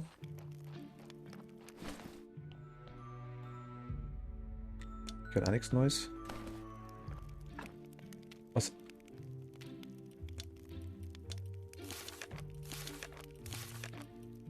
Ach, ist das der letzte Ding, der letzte. Mal da war es, glaube ich, gell? Nö. Ist es nicht. Öffnen. Oh, wow, okay. Ja, nice. Stahlschwert haben wir gekriegt, okay. Da, jetzt benutzen. Technologien. Jetzt, okay, jetzt haben wir alles.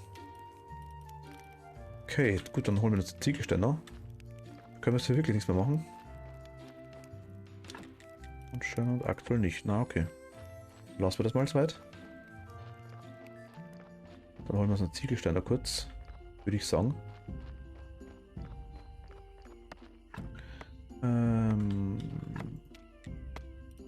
Nutzen zu Hause. Also Leute, ihr müsst euch irren, euer Oberbefehlshaber hat mich gehen lassen. Was war schön euch zu sehen, kommt gerne wieder und so weiter, aber jetzt gerade bin ich beschäftigt. Der Oberbefehlshaber hat uns geschickt, also halt die Klappe und folge uns. Ach, sie mustern mich irgendwie komisch. Irgendwas stimmt hier nicht. Seid ihr sicher, dass ich keine Wahl habe? Du hast eine Wahl. Du kannst dich weigern und wir töten dich sofort. Wir können deine Leiche auch begraben, aber das kostet extra. Das ist ein unglaublich verlockendes Angebot, aber das Geld spare ich mir lieber und komme mit euch mit. Ach sie, Lady Patrice, ich würde ja sagen, dass das eine nette Überraschung ist, aber hast du den Oberbefehlshaber nicht letzte Woche zu überreden versucht, mich zu verbrennen? Ich hätte die Bergfeste zurück, meine Freunde. Eure Arbeit hier ist getan. Was dich angeht, Werther, beruhig dich. Warum sollten wir über vergangene Streitigkeiten reden? Ich möchte dir eine weitere Chance geben, dir meinen Respekt und meine Freundschaft zu verdienen und etwas noch Intimeres. Ich habe dir bereits gesagt, dass mich das nicht interessiert. Es gibt da schon jemanden. Das habe ich schon öfter gehört, aber jedes Mal endet es auf die gleiche Weise. Alle Männer sind gleich. Aber wie du willst, ich kann dich auch anders entlohnen. Ich werde den kostbaren Flüchtling aus der Bergfeste, also aus der Gefangenschaft befreien. Aus der Gefangenschaft befreien. Oh mein Gott. Jetzt der Oberbefehlshaber, diesen alten Narr, ist mir komplett fallen. Wenn ich ihn bitten würde, dann würde er sich bestimmt sogar gegen den König wenden. Was soll ich tun? Falls dem überhaupt zustimmen, meine ich. Nichts Besonderes. Ich brauche nur 5 Todesemulsionen. Und dann kannst du es ist nicht einfach, schwarze Alchemie zu praktizieren und das geheim zu halten. Ein solches Risiko kann ich nicht eingehen. Mein Ruf als Inquisitorin muss unbefleckt bleiben. Außerdem benötigt man dafür dunkles Hirn. Zum Glück hat die Inquisition Gefangene. Sie werden doch zusammen mit ihren Hirn verbrannt. Außer wenn sie beim Fluchtversuch getötet werden, oder? Hey, diese armen Flüchtlinge, brauchst du sie wirklich für dunkles Hirn? Nein, ich habe etwas viel Interessantes geplant. Ihre Flucht erlaubt es mir, mich in der Bergfeste einzuquartieren und alles Nötige für den nächsten Schritt vorzubereiten. Hat dir dein Freund Alerich nicht erzählt, dass ich es war, der ihm erzählte, wie er die Gefangenen befreien konnte? Ich verstehe nicht. Alles ist an der Zeit, mein Liebster. Warum brauchst du diese Emulsionen? Die Emulsionen sollen die Leichen der Soldaten in den Bergfeste auf die Verwandlung vorbereiten. Welche Verwandlung? Es beginnt mit einer kleinen Injektion von Emulsion, die als Heilmittel für Durchfall getarnt ist. Ein paar Wochen lang gibt es unsichtbare Mutationen, dann ein paar Stunden höchstes Pain und dann gar nichts mehr, ein stiller Tod. Dann belebe ich sie als gefügsame, beinahe unbesiegbare Diener wieder. Weitaus mächtiger als gewöhnliche Zombies und beinahe geruchsneutral. Gule. Gule gibt es nicht, das weiß doch jeder. Das stimmt, allerdings hat deine alte Freundin Kloster einen Weg gefunden, um die Fantasie wahr werden zu lassen. Sie hat ein Ritual für die Erweckung von Gulen erschaffen. Ich habe eine Schriftrolle, habe sie auch schon ein paar Mal benutzt und die Ergebnisse haben meine Erwartungen weit übertroffen.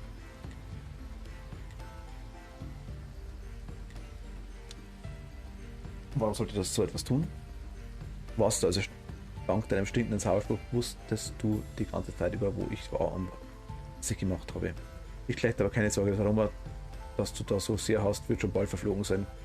Es war deine Schuld, dass die Magie, die Alerich bei Kloster benutzt hat, nicht funktioniert hat.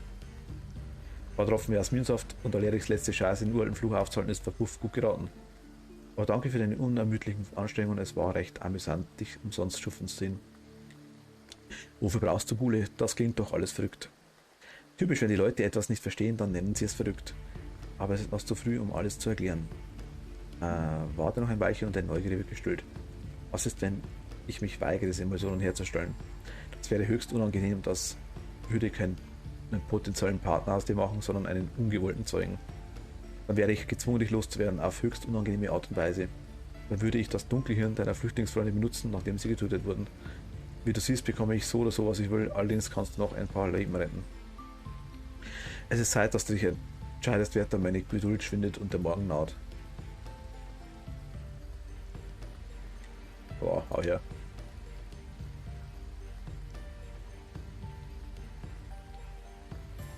Ich sollte die Emission bringen. Frage das Codewort Vergeltung zur Woche der Bergfeste.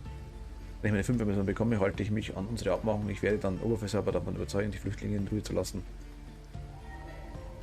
Fühle dich tausendfach geküsst, mein Liebster, du bist ein Schatz.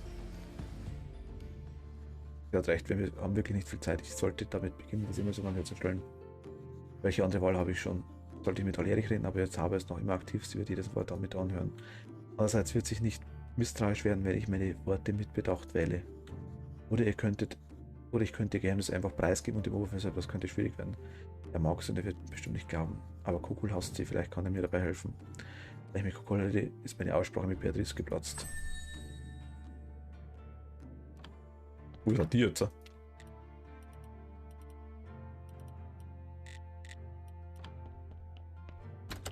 Ich kapiere es überhaupt nicht mehr. Was ist jetzt alles los?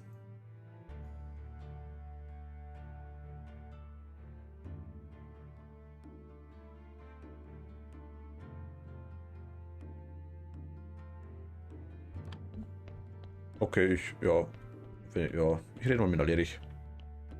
Wieso dann kann man mal herstellen, warum nicht? Oder? Ich meine, hey. Gehen die da? Nope.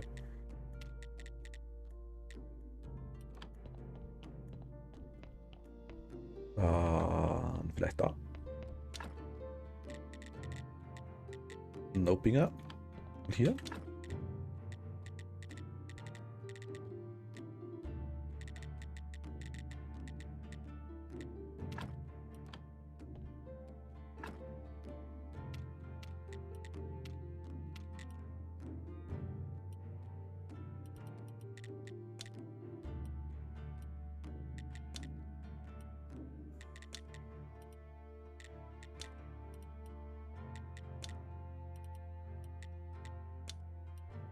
Wo mache ich denn die?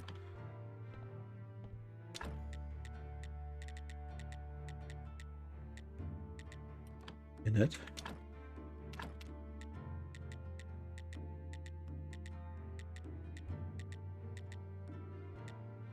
Hier auch nicht. Hier sowieso nicht und hier auch nicht. Und wie macht sie auch nicht, weil ich muss erst mal herstellen. Holztisch. Bücher, hier sind nur Taschen. Hier sonstiger Müll. So Kirchenzeugs. Injektionen.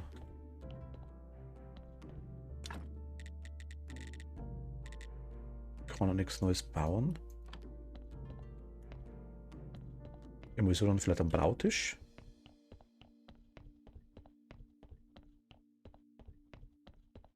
Eventuell. War das die Infusion? Okay. Ah, da. Emulsion ist sowas, brauchen wir was 2. Okay. 2 Todeslösungen nur. Okay, das haben wir.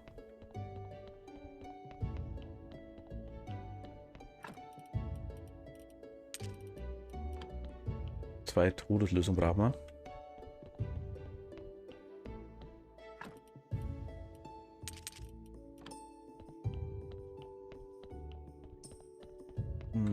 Schaut meiner Mom kurz Küche. War schon wieder soweit.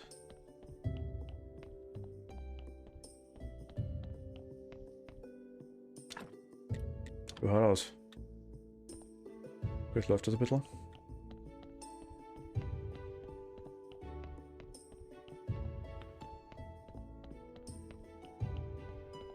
Müssen wir eh in die Küche, wir haben Ziegelstein, das passt da genau. Ach, aber da sind wir falsch, oder? Sagt euch der was? Da ist nichts drin. Sagt euch der was Neues? Nö. Okay. Ich habe es leider komplett ignoriert. Finde ich schade.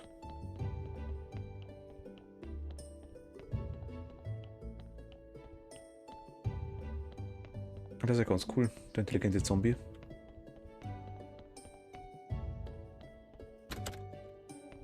Gut, dann einmal Küche. Geld verdienen. Raus. Jetzt können wir vielleicht langsam mal die komischen Goldverzierungen machen. Bringt das was? So, außer natürlich mehr Glauben ins Zeug. Aber gibt es einen Erfolg vielleicht dafür? Ich weiß gar nicht. Was geben die jetzt wieder eins irgendwas? Ey, da einer. Okay.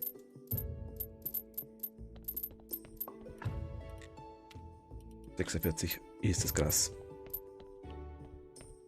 Das ist halt der Friedhof noch nicht mal ansatzweise ausbaut. Das ist okay. Etwas insane gesagt, aber okay, dann Gewürze können wir wegtun, die können wir auch wegtun. Gewürze haben wir gekriegt gerade, glaube ich. Das Juwelenbiss ist das Schwert, können wir auch weglegen.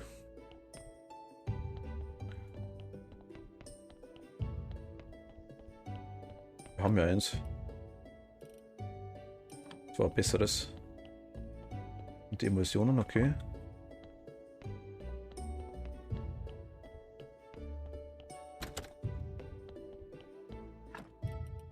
Jetzt legen wir da rein. Aber den Met können wir da weglegen.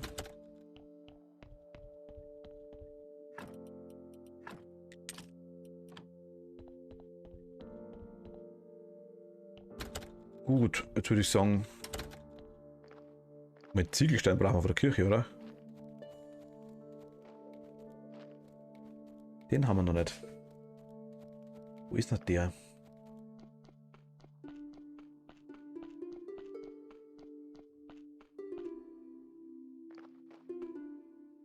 Ah, da hinten. Ziegel von der Kirche. Gut, einmal zum Schädel. Ach, das Moment, ich mache mal ganz kurz Steam nebenbei auf. Einfach nur um zu schauen, was es noch alles gibt.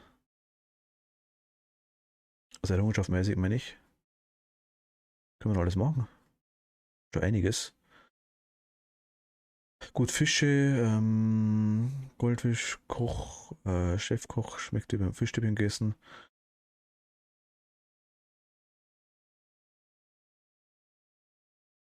Max Spieler, es kann nur einen geben. Eine exzellente Alkoholparty geschmissen, das werden viele Leute morgen früh bereuen. Beste Lied, eine exzellente Comedy-Show verschaltet, das musst du die Gäste nicht einmal zum Lachen bringen. Deswegen, okay. Bestes Konzert, bestes Rennen, die Show muss weitergehen. 15 Events, okay. Und dann nur 3 versteckte. Okay. Ich weiß nicht, was das exzellent bringt dann in dem Fall. Vielleicht mit Essen?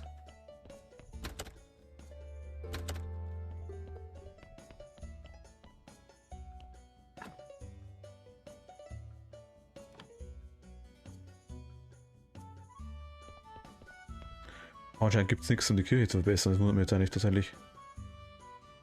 Schauen wir mal kurz, weil es würde mich jetzt interessieren, ob es da noch irgendwas gibt. Moment mal.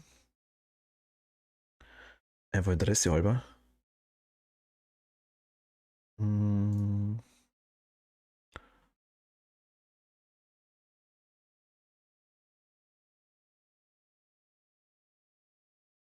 Die Events, bestes Konzert, bester Liederabend, beste Party, bester Fisch, brutaler Fischkiller.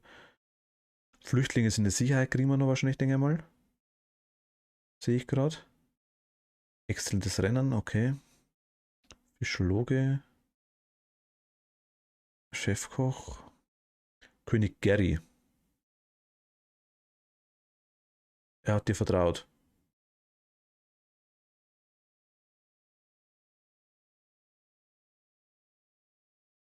Koch, Fischsammler. Nicht wie bei Mutti. Mac-Spieler, was immer das heißt, keine Ahnung. Ja, alles andere haben wir. Also einen kriegen wir auf jeden Fall noch. Gibt anscheinend nichts für den Friedhof oder für die Kirche, dass wir es irgendwie verbessern können, das Zeug. Ich weiß nicht, wenn man exzellente Party schmeißt. Und dann Gary kommt man einmal als.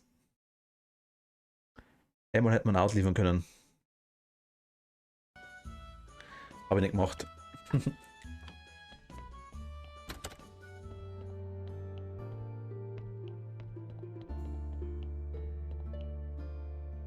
Gib ihm den Ziegelstein aus der Kirche.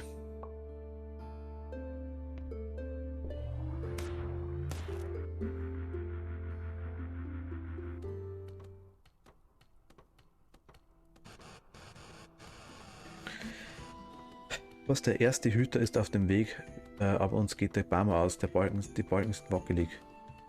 Heißt Kirchhetzer. Die Hälfte der Brigade besäuft aus Ketter. Ketter? Es tut mir leid, dich zu stören, Horadrick, aber Bella und ich können wir uns neben dem Dorf niederlassen. Natürlich und Grotto. Grotto, sie ist krank, ihr Geist ist umnebelt, sie bleibt lieber im Sumpf zurück. Vielen Dank und Lebewohl.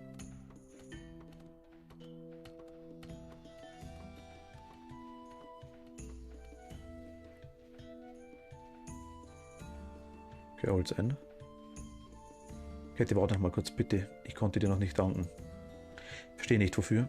Der Stein mit dem Gerätsvoll während der Hinrichtung die Wachen blendete. Es war ein magischer Stein, du hast mich gerettet. Tut mir leid, Horadrick, ich muss jetzt wirklich los. Ich werde mir nie vergeben, Kette. Wir haben zu viele furchtbare Dinge getan, aber nun erwartet uns die Ewigkeit. Vielleicht können wir das, was repariert werden kann, zusammen reparieren. Okay. Genug und jetzt finde eine große Keule und lage diese Maschinenstücke. Gary, kannst du mir wenigstens noch eine Sache erklären? Du verstehst immer noch nicht, okay? Ich bin Jove, aber ich habe Leuten geholfen, ich habe ihnen eine Zukunft gegeben, ich habe dem Meister gerecht. Die Brücke, das war Lucius Idee, warum haben sie mich bestraft? Er kann uns den Maschinen eine Antwort geben, das ist nicht möglich. Es gibt keine Artefakte mehr auf der Liste. Ja, aber Und es gibt dann noch ein uraltes Ding, das wir benutzen können. Wirklich, was ist das? Ein magischer Schädel. Ich wusste gar nicht, dass du einen... Das kann nicht dein Ernst sein, auf keinen Fall. Warum nicht? Andererseits werden wir die Wahrheit nie erfahren. Springen rein.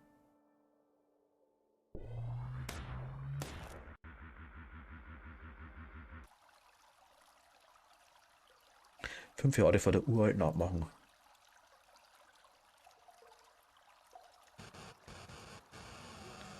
Jo, bist du dir sicher, dass es der rechte Zeitpunkt ist? Ja, los ist, die ganze Stadt ist sein Reich, seine Arbeit ist getan, wir brauchen ihn nicht mehr. Unser armer Meister ist spät dran. Er muss es herausgefunden haben und wird mit Wachen hierher kommen. Unser gnädiger Meister wird uns verhaften, was für ein Unsinn. Was ist, wenn er gar nicht kommt? Woher wir kommen, er muss tun, was wir vom Portal verlangt haben. Habt ihr vergessen, wir haben nach der Macht verlangt, über die Menschen zu herrschen. Ist die Zeit gekommen? Die Zeit ist da. Weißt du, was dich erwartet? Ich weiß alles, was geschehen ist und noch geschehen wird. Tut mir leid, Meister. Mir tut es auch leid, eure Majestät. Los, Jungs.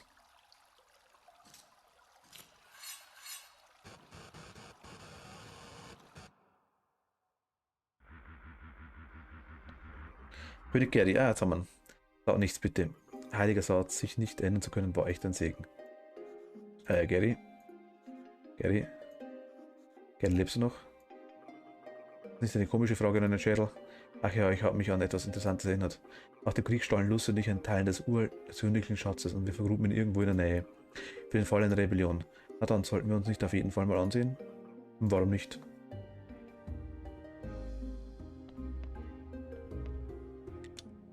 Was? Grabe eine Kiste in der Nähe der neuen Taverne aus, okay. Mach mal.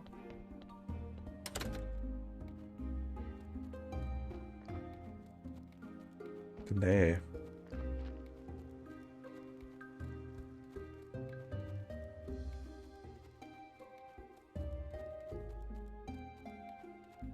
Ja?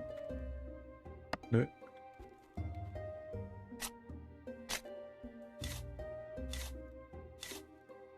Ah. Jo. Oh wow, schaut dir das ganze Gold an und. Ich kann es kaum glauben. Der beste Wein, 200 Jahre alt. Danke an Gott an den alten und den neuen. All mein Leiden hat sich ausgezahlt. 200 Jahre alt, kann ich mal probieren? Natürlich nicht, der gehört König Jobe und das bin ich, also gehört er mir. Aber ich erlaube dir, das Gold an dich zu nehmen. Ihr seid so groß, Eure Majestät. Wir sehen uns in dem alten Keller. Ach, das Leben ist schön.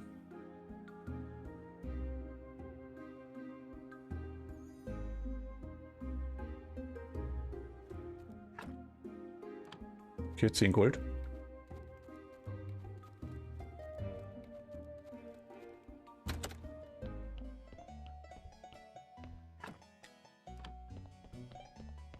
Ich veranstalte mal jetzt einfach ein Rattenrennen nochmal.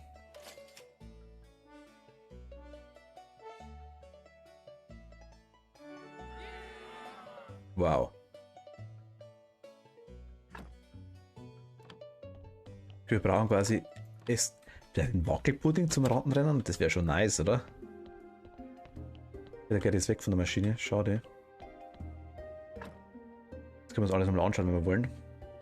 Ist auch cool.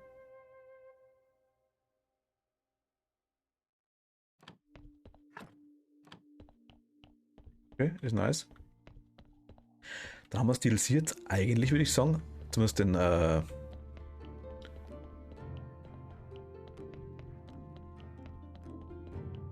Stranger Sins, so heißt es genau. Zumindest das DLC würde ich sagen, durch soweit. Nice, perfekt, geil. Progress.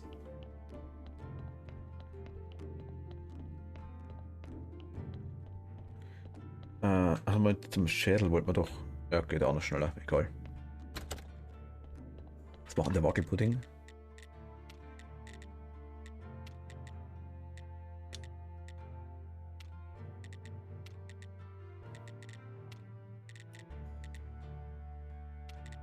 Wo ist denn der Wackelpudding eigentlich? War der muss ich den da machen?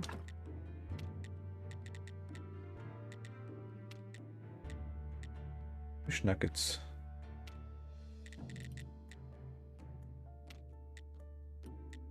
Weiß es. Okay, jetzt machen wir uns Fish Nuggets, komm.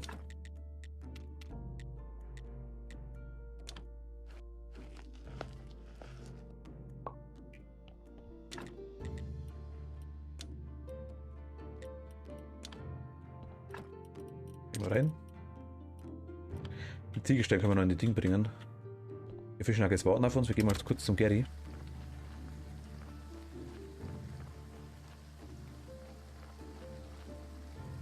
Und schauen, ob der was Neues hat für uns, aber ich denke mal nicht.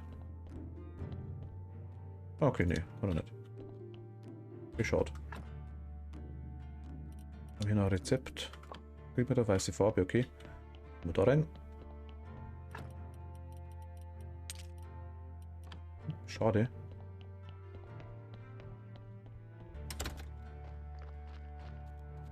Ich fände es cool, wenn wir die ganzen Vampirzähne das Zeug nur ausbauen könnten, aber ich denke mal, das ist wahrscheinlich anderes DLC. Dann wird das zusammenpassen. Fish Nuggets, yay.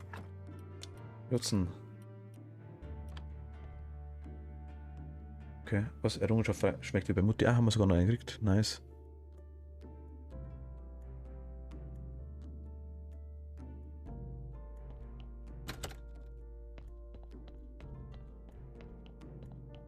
schau mal kurz, ob man die Rattenpudding machen konnte. Mit Honig, glaube ich, oder? Was sind denn die? Nee, ach Gott. Auf Versehen.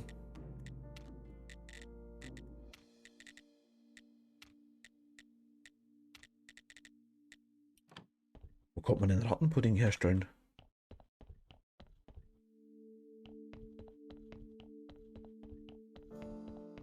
Wo war denn der?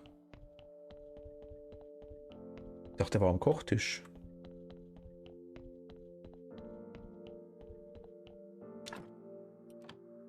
Ich denke schon. Ist alles mögliche Fisch, geraspelte rote Beete, Raspen, bla bla. Nägel, Abendessen, Keramik. Ist der normale Wackelpudding. Käse, Butter.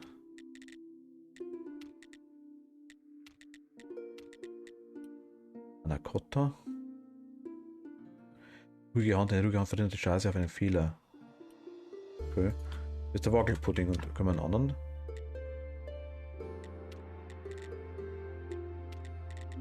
Ne, einmal kochen können wir jetzt schon einiges. Wow, okay. Einiges Muffin. Ehrenpudding. Okay, wir schauen mal zum Schädel.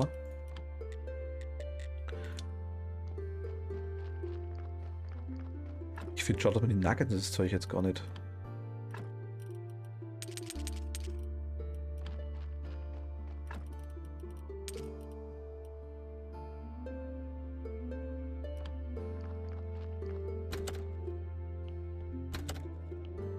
Na, mal schauen, vielleicht können wir es noch machen.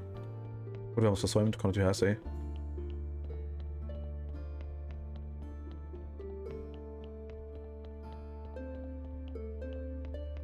Ging mal nicht. Mit Ziegelstein nehmen wir mit. Das Zeug lassen wir einmal dabei, ja, warum nicht? Ich weiß nicht, was das bringen soll, aber. Das kommt da rein. Das wollte ich ablegen, genau, perfekt. 5 haben wir das sogar gekriegt. Wow, alles klar. Benutzen Schädel. Am 80 Taverne. Jetzt haben wir gleich 81. Jo, okay. Auslage ist voll perfekt. Nice. Schon wieder 3 Sterne. Das geht so schnell. Können wir hier was kochen?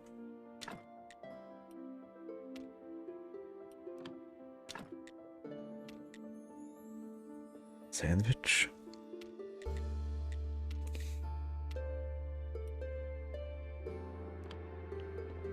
Schade.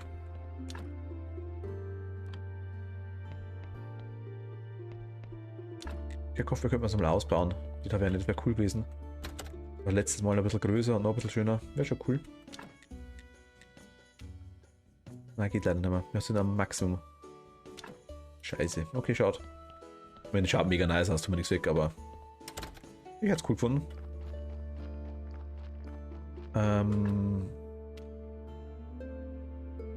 Oh ne, Flüchtlingslager hätte ich gesagt, oder? Ein Heiltrank haben wir dabei, okay. Na gut. Flüchtlingslager. Kriminal erledigt. Den können wir mal aus einer Safe reden.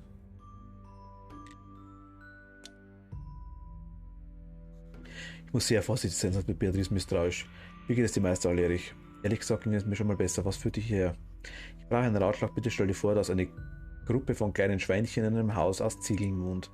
Und eins der kleinen Schweinchen heißt Werther. Es hat erfahren, dass ein großer böser Wolf auf dem Weg ist. Eine Flucht ist nicht möglich, aber der Wolf kann das Haus der kleinen Schweinchen wegpusten. Kann ein Haus aus Ziegeln wegpusten? Ja, er ist ein Schwarzmagier, der nur so tut, als sei er ein Wolf. Das Schweinchen namens Werther hat nur 2 mögliche Auswege und beides davon sind schlecht. Er kann einen seiner Brüder aus dem Haus schubsen, in der Hoffnung, dass der Wolf ihn frisst und dann weggeht.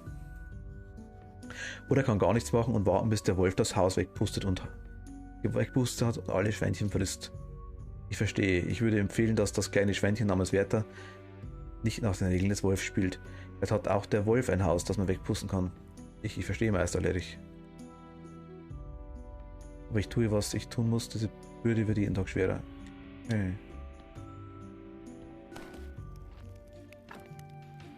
Eigentlich verstehe ich es nicht. Gibt aber auch in der Bergfest das Passwort Vergeltung, wenn die 5 Todesanweisungen bereit sind. Will Gule machen. Versorge mit Blut. Frage nach dem nebligen Morast. Können wir jetzt einmal schauen, was der noch sagt. Wo ist denn der Dude?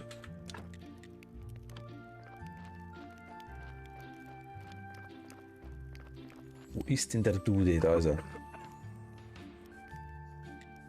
Okay, hat sich nichts geändert. Belage super, passt alle.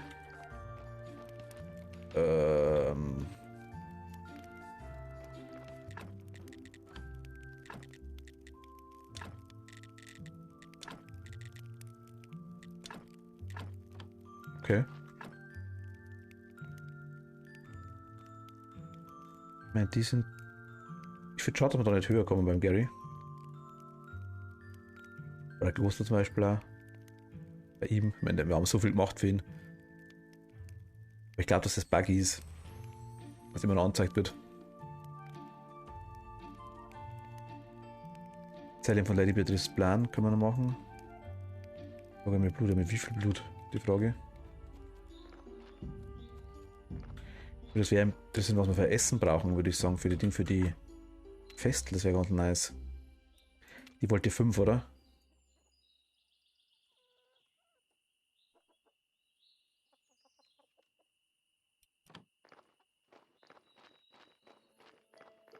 Wir reden mal mit Kukul.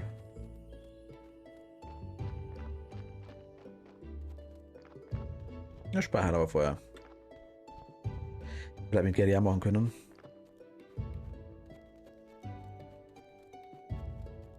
Das Rennen können wir noch machen.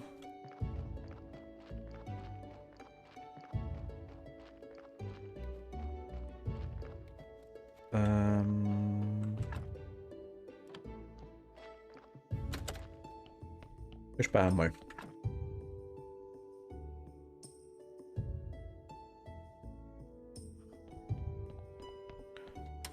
Jetzt vorher das Zeug ablegen sollen, aber ist egal. Was haben wir da eigentlich drin in der Tasche?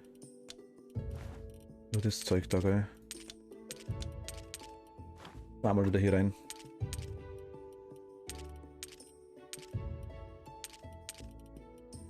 Den normalen und der Sollbeutel können wir auch da rein tun. Obwohl, nein, jetzt aktuell gerade nicht, der ist auch noch nicht leer. Dann rausnehmen, okay. Öffnen und da reinlegen.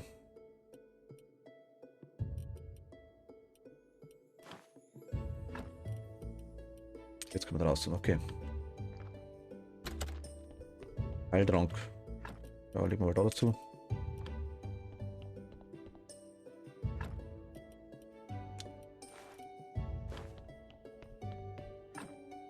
Speichern nochmal.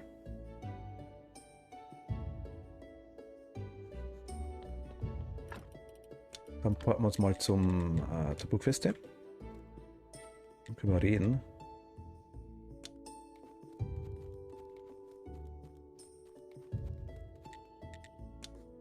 Es wird schwierig sein, ihn zu überzeugen, ich habe keine Beweise. Und selbst wenn ich versuche, ihm davon zu erzählen, platzt meine Abmachung mit Beatrice.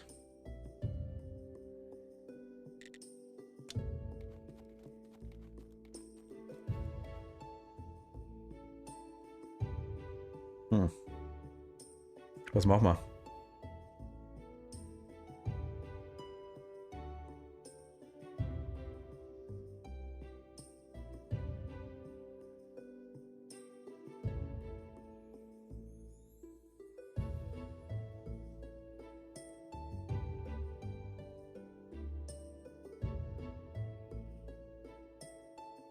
Was machen wir?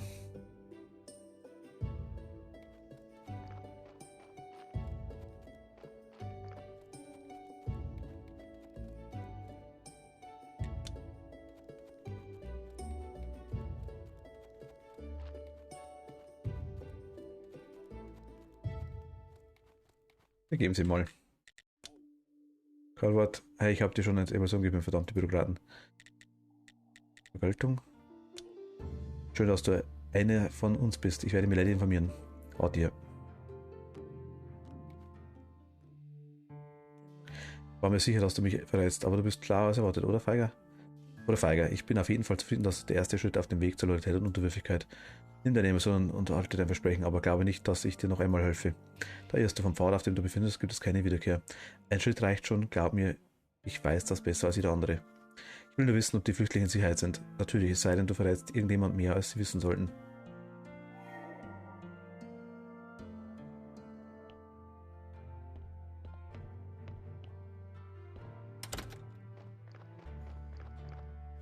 Ich speichere jetzt mal nicht.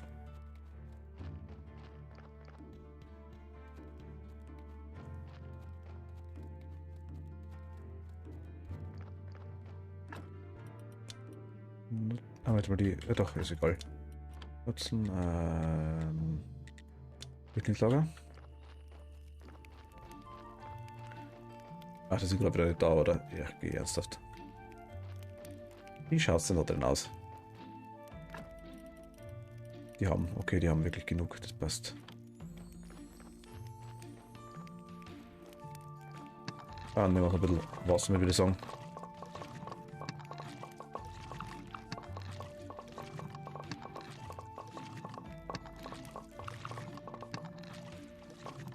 Warum auch nicht?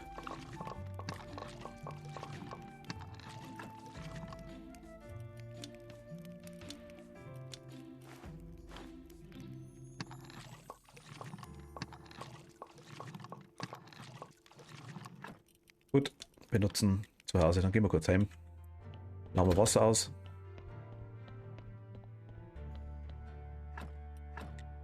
Welche dringend wieder brauchen.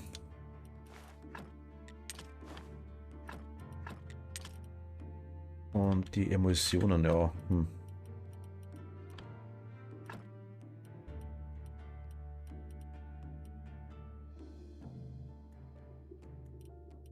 Noch separat speichern? Glaub nicht, oder?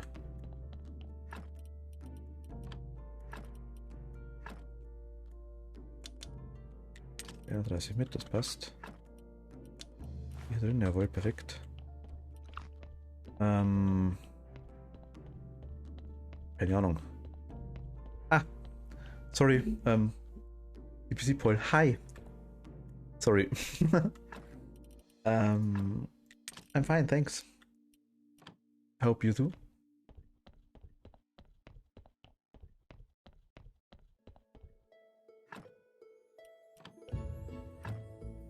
I didn't see it, sorry.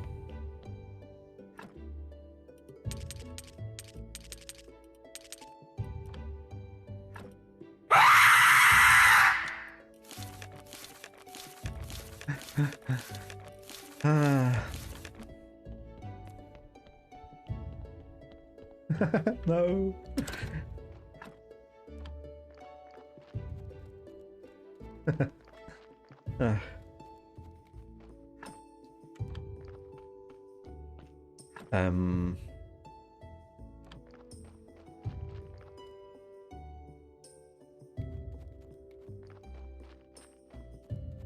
We have to go to the...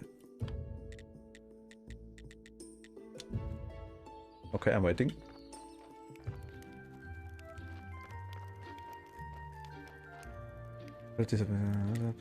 Sag mir, dass die Flüchtlinge in Sicherheit sind. Okay. Ich habe alles getan, was ich konnte. Marquis, deine Leute sollten jetzt außer Gefahr sein. Weder die Soldaten des Oberbefehlshabers noch die Quison wird euch von nun an stören.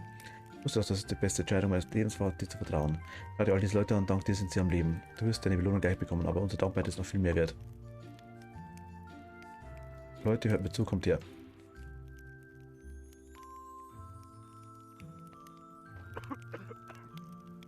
Freunde, meine Freunde, wir haben gekämpft und wir haben gewonnen. Alle Bedrohungen liegen jetzt hinter uns. Jeder von euch ist ein Held. Und zusammen sind wir ein wahres Bollwerk von Mut, Freundschaft und Loyalität. Dieser Ort wird für unser neues Zuhause ein Rückzugsort für jeden, der sich unserer Bruderschaft anschließen will. Wir müssen dem Friedhofswärter danken. Ohne ihn wäre die Zukunft nicht möglich gewesen. Yeah. Aber das ist auch nicht alles. Ich verspreche euch, dass wir eines Tages in unsere Heimat zurückkehren werden, in die Stadt. Mit Feuer und Schwert werden wir die Gerechtigkeit wiederherstellen. Wir holen uns alles zurück und was einst uns gehörte, vielleicht noch mehr. Das verspreche ich euch. Erinnert euch an diesen Tag und an meine Worte.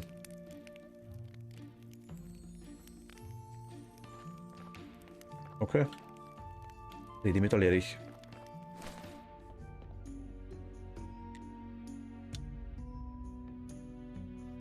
Meisterlich, was wirst du jetzt tun, da die Flüchtlinge nicht mehr in Gefahr sind? Das Beste, was ich jetzt tun kann, ist, mich so gut es geht von Theodora und seinen Leuten fernzuhalten. Ich glaube nicht, dass Theodora mir jemals vergeben wird oder dass ich mir selbst vergeben werde. Wohin wirst du gehen? Ich werde die Wüstenhexe suchen gehen. Man sagt, sie ist eine der weisesten Frauen, welche. Vielleicht weiß sie ja, wie man den uralten Fluch erfüllt, auch wenn meine Hoffnung schwindet. Kann ich dir nur viel Glück wünschen. Auch dir wünsche ich viel Glück, Werther. Pass auf dich auf. Guter Mann, und heute hast du diese verabscheuungswürdige Welt ein bisschen besser gemacht. Okay, aber ich bin mir da nicht so sicher. Vielleicht verrät er mir heute sein Geheimnis. Warum hast du Theodora alles so sehr? Beharrlichkeit. Du hast den Gefahren getrotzt und dich den Anfängen gestellt und gewonnen. Dein Rückgrat ist jetzt fester und stellt mehr Energie wieder her, okay? I kept to say hello. I got a moment to twitch and say, oh, yeah, been disconnected. You can have many exams, many things, little time. I got a twitch very late ahead. Ah, sorry. No problem. Thank you very much for joining me and saying hi to me. Thanks a lot.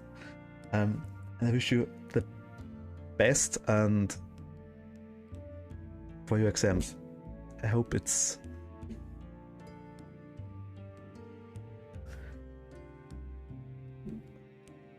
what time is it in Germany? In Germany it's about 6 o'clock p.m.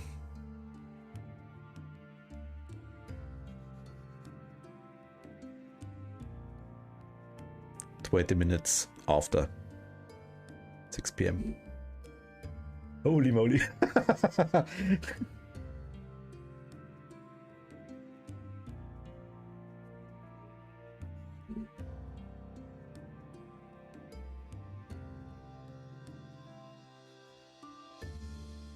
War der Lösung für Sie? Moment, aber ich habe mir wieder was getan.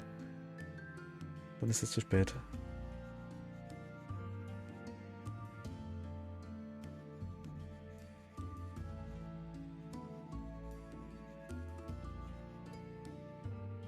Okay. See you later. Thank you. 11:20 a.m. Ah, okay. Nice to see you again too. Thanks a lot for joining.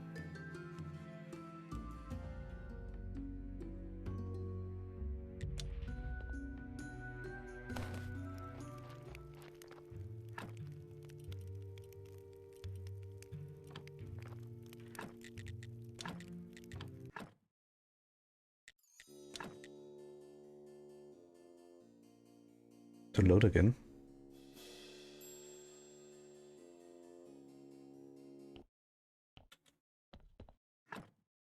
Okay.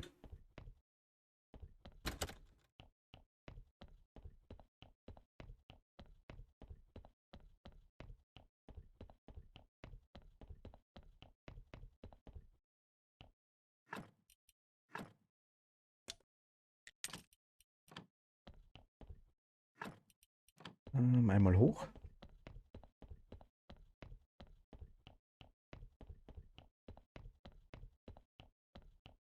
Ziemlich krass, also ja, wenn du die Examen durchzieht, finde ich cool.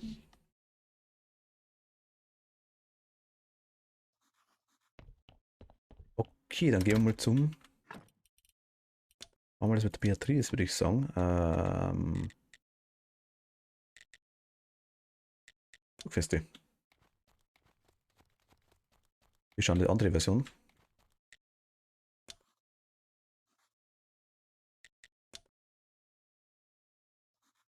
Cool, ich habe extrem wichtige Informationen für dich und den Oberbefehlshaber. Der Betrieb plant, die Soldaten in der Bergfeste mit einer Todesemulsion zu initiieren. Danach will sie alle zur Gule wiederbeleben. Aber sagst du nichts. Überlege, ob du besoffen oder einfach nur bescheuert bist. Mann, sie ist eine fiese Hexe, keine Frage. Aber Gule, Mann, hättest du dir nichts Besseres ausdenken können? Es gibt keine Gule. Ja, das sagen alle, aber ich lüge nicht. Ihr seid alle in großer Gefahr. Aber ich habe keine Zeit für dumme Schätze. Wir bereiten uns auf die Schlacht vor. Und ich muss sicherstellen, dass der Boss nicht merkt, dass die Hälfte der Waffen verschwunden ist. Also kauf was ab. Zisch ab. Oh, es gibt einen Beweis. Beatrice besitzt eine Schriftrolle zum Erwecken von Gulen. Ein cooles Schriftrolle steht wieder mir glauben.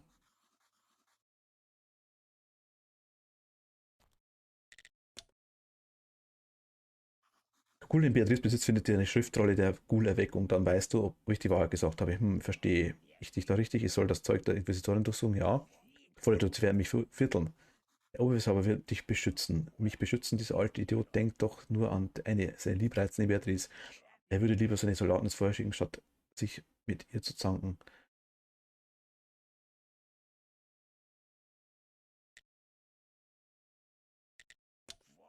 Okay, er macht dich bereit, vermöbelt zu werden, sobald du den Mund öffnest.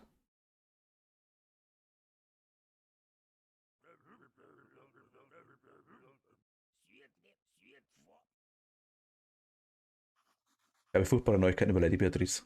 Mein Gott, was ist mit dem armen Männchen geschehen? Ich hoffe doch nichts, dass unsere Rendezvous heute Abend noch stattfinden wird. Sie ist böse, sie will alle eure Leute umbringen und eine Ghoul-Armee auferstellen lassen. Wie ich schon sagte, das ist dämlich, aber höchst amüsant.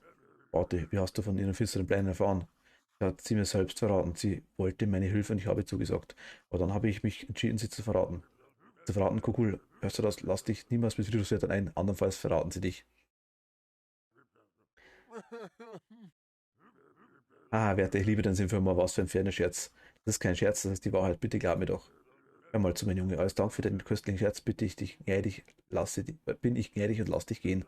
Aber wenn mir noch einmal so etwas über meine Liebste Beatrice zu Ohren kommt, dann lasse ich dich einsperren und zu Tode foltern, kapiert?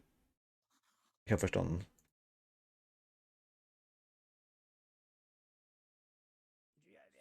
Ach, ich hatte etwas Blutigeres erwartet. Eines Tages wirst du herausfinden, wer recht hatte, cool, aber dann wird es schon zu spät sein. Sieht so aus, müsste ich Theodora über den anständigen Angriff warnen. Durch das Lager. Bleib mal gewiss, mehr kann ich nicht tun für dich. Wohradrik, der Dorfbewohner waren nicht in Gefahr. Das Dorf wird doch durch die uralte Abmachung beschützt. Bitte nimm doch wenigstens ein paar von uns auf. Du überschätzt die Macht der Abmachung. Wenn die Inquisition davon erfahren würde, dass ihr euch im Dorf niedergelassen habt, wäre die Abmachung. Ja, du bist ja wieder. Bitte sag mir, dass du gute Nachrichten hast. Das würde ich ja gerne, aber ich fürchte, der Angriff steht unmittelbar vor, Marquis. Und die Leute, ihr müsst fliehen, und zwar so bald wie möglich. Fliehen, aber wohin? Wir sind in Schützen Stadt und der Bergfeste gefangen. Der einzige Weg führt durch die Sümpfe, aber niemand, der versucht hat, die Sümpfe zu durchqueren, ist je zurückgekehrt. Warte mal, ich habe eine Idee. Bertie, ich werde deine Hilfe brauchen, komm morgen zu mir.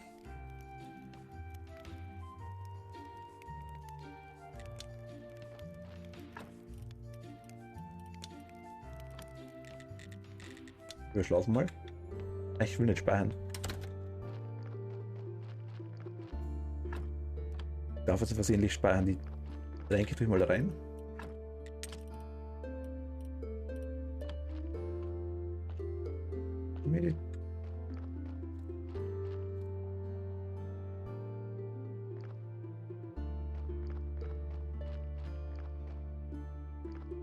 Meditier's mal weg.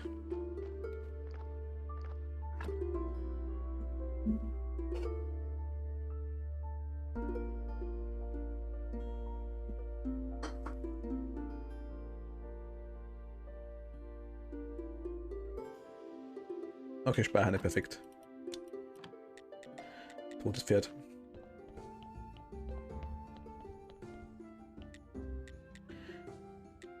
Wegen der Friedhofswärtern. Horadric, ich möchte mehr über die früheren Friedhofswärter erfahren.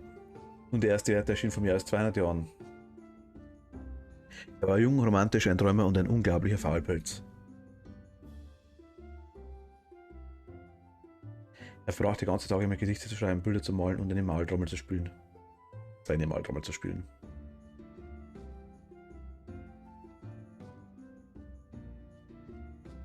Manchmal müssten Dorfbewohner ihre Toten selbst begraben. Okay. Das ist alles, was ich über ihn von ihm gelesen habe.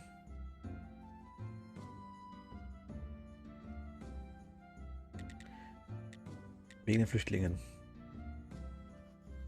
Das ist eine Idee wegen den Flüchtlingen. Ja, ja, jetzt komm her und hör mir gut zu. Siehst du den Trunkenbold mit den Würfeln? Das ist ein ehemaliger Anführer der Schmuggler. Versucht einst die Wüstenhexe zu bestehlen und hat sie hat ihn verflucht und jetzt ist er komplett schwachsinnig. Aber er besitzt das Schiff und, lass mich raten, wenn ich seinen Fluch brechen kann, wird er der Flüchtlinge herausbekommen. Na, aber das wird nicht einfach sein. Der goldene Apfel der Weisheit ist die einzige Sache, die ihn heilen kann. Theoretisch zumindest. Okay, Horadric. Eine Sekunde noch. Wofür? Für den perfekten Plan denkst du etwa, ich mache ihn was umsonst? Versuchst du gerade ernsthaft mit dem Leiden anderer Geld zu verdienen? Ja, genau. Das gefällt mir nicht, aber so läuft das normal. Die Wahrheit ist doch, dass jeder tut, was er muss, um zu überleben. Wenn du so lange lebst wie ich, dann wirst du das auch irgendwann sehen. Werden wir sehen. Okay, goldener Apfel. Hat der auch noch Sinn? Söldner-Dolch, was machen wir mit dem?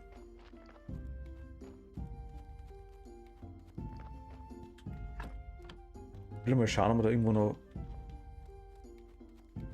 Es gibt noch den Erfolg Mac-Spieler. Es kann nur einen geben. Wie der Highlander quasi. Muss mit der Dolch vielleicht zum Ding, zum Roma-Baron? Hab schon mal versucht, aber... Vielleicht außen, ich glaube nicht. Nö. Nutzen Urqueste.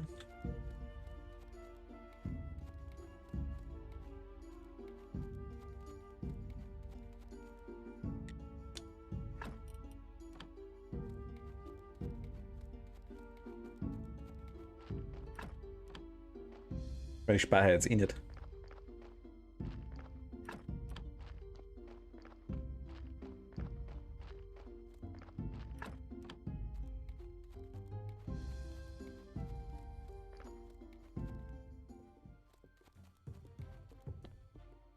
Machen wir zwischendurch einfach mal, oder?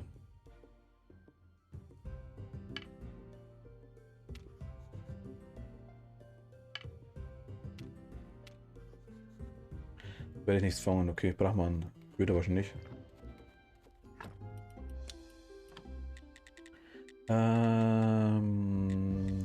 Gutes Pferd.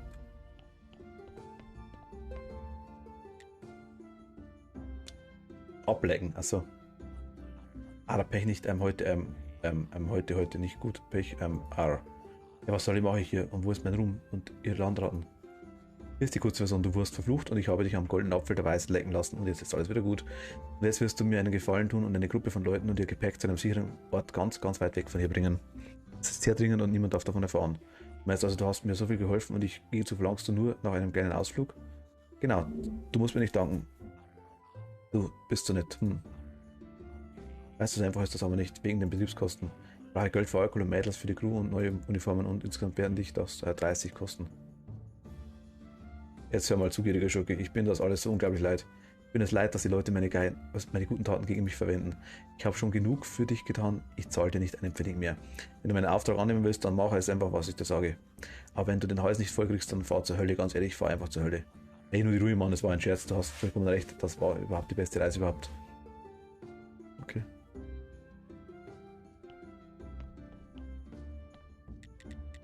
Ja, nehmen. Ja, doch ziemlich, okay. Also, haben wir schon gehört.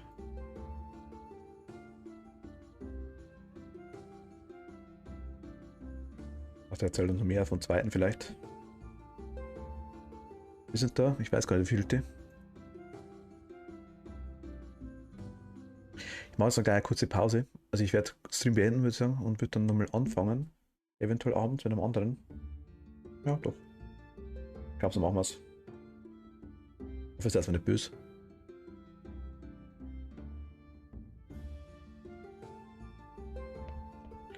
Ich denke, wir haben es doch ziemlich durch.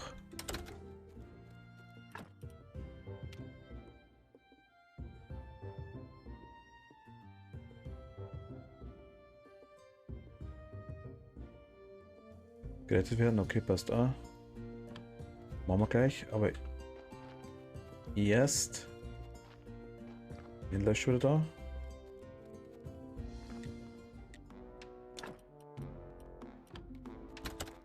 Oh, nee, passt. Erstmal Charakter benutzen zu Hause. Nämlich erstmal will ich schauen, was mit dem cool ist. Vielleicht können wir dann irgendwie den Dolch verkaufen. Da kriegen wir dann irgendwann Erfolg.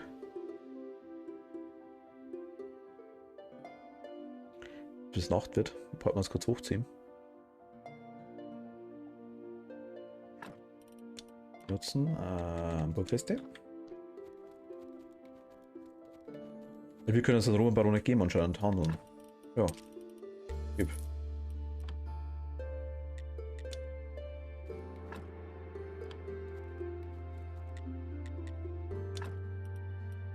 Okay.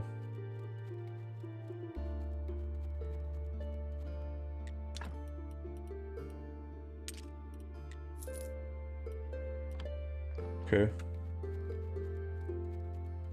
Aber wirklich einmal nur verkaufen. Aber vielleicht passiert irgendwas.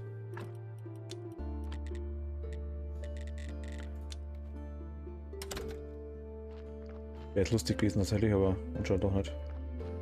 Golden Apfel haben wir jetzt gehabt. Okay. Da können wir den wieder rein. Der SD2 ist anscheinend wirklich nur... Ich verstehe es nicht.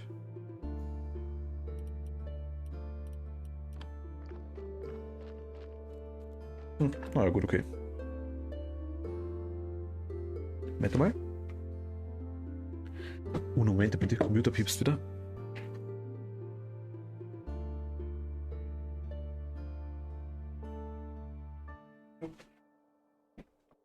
Wollte wieder eine Bestätigung haben.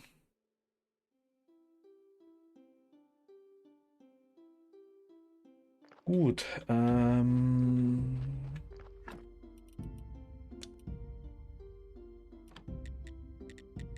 Flüchtlingslager.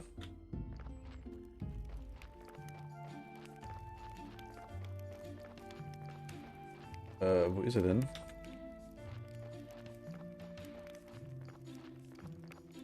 Da ist er nicht.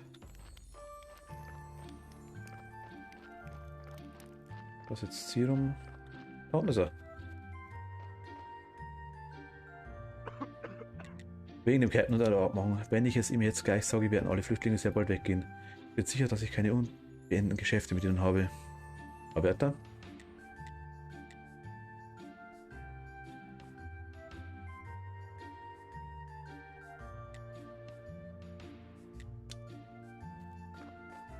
Ich glaube nicht, oder?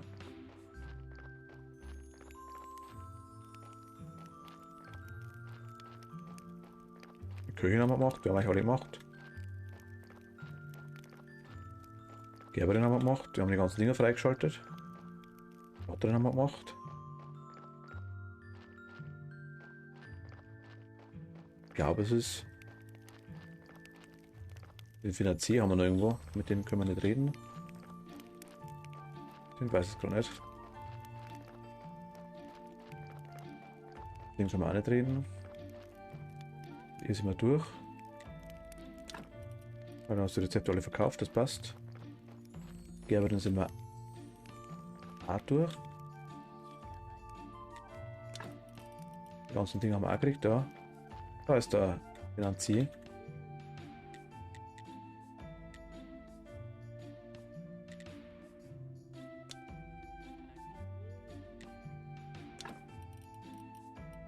Ich denke, das passt. Also.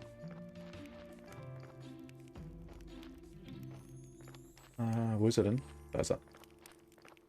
Aber die. Also.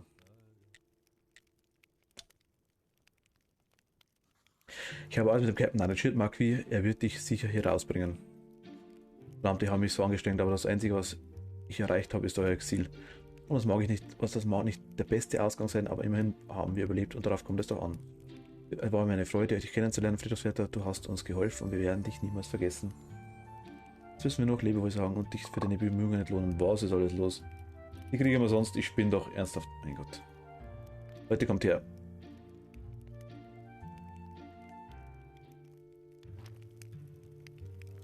Meine Freunde, wir haben uns mit allem, was wir haben, zur Wehr gesetzt, doch nun müssen wir uns zurückziehen.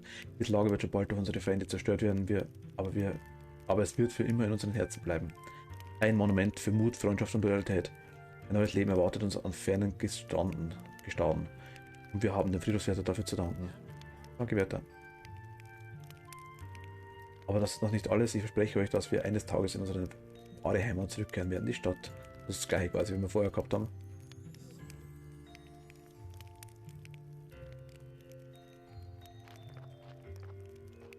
Sag ihm wohl, okay.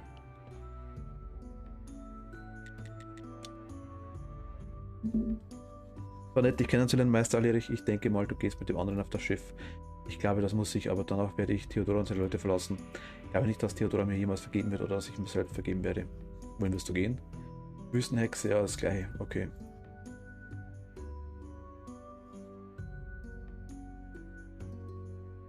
Okay, gut. Jetzt, ich weiß, was du mich fragen willst. Ich war es, der Theodora den größten Schmerz seines Lebens zufügte. Als führender Inquisitor war ich zuständig für den Fall seiner Eltern. war der Vorsitzende des Gerichts der Mann, der über ihr Urteil entschied. Ich war es, der das Signal gab, das Feuer zu entzünden. Waren sie wirklich besessen von schwarzer Magie? Ich habe versucht, sie zu verhören, doch sie waren wie wilde Tiere. Ich musste schwarze Magie einsetzen, um ihren Verstand einzudringen. Dort fand ich nichts außer Ruinen und kalte Dunkelheit. Sie hatten einander vergessen, ihren Sohn, sich selbst. Warum hast du den Ursprung dieser Tragödie des Necronomicon nicht zerstört? Das wollte ich, aber der Rat hat es die Universität verkauft. Der Krieg gegen die Ketzer war ganz schön kostspielig, verstehst du, Aoki? Denkst du, das Urteil war ein Fehler? Denn der Tod war ja eine Lösung für sie. Aber ich hätte mehr für ihr armes Waisenkind tun können und nun ist es zu spät. Eigentlich ist alles gut ausgegangen, aber irgendwie ist mir nicht ganz wohl dabei. Wir standen Lady Beatrice im Weg, aber wir konnten sie nicht aufhalten. Wer weiß, welche anderen diabolischen Pläne sie noch hat. Wer weiß, ob die Wüstenhexenmeister eigentlich irgendwas nützlich erzählt oder ob sie überhaupt findet. Der besondere Anfang. Rache, Prozesse ist niemals gut. Okay, bereue nichts. Na gut. Wird schon weg, alle. Ich hoffe, es wird ihnen gut ergehen. Der ist weg. Ja, das Auge noch, okay.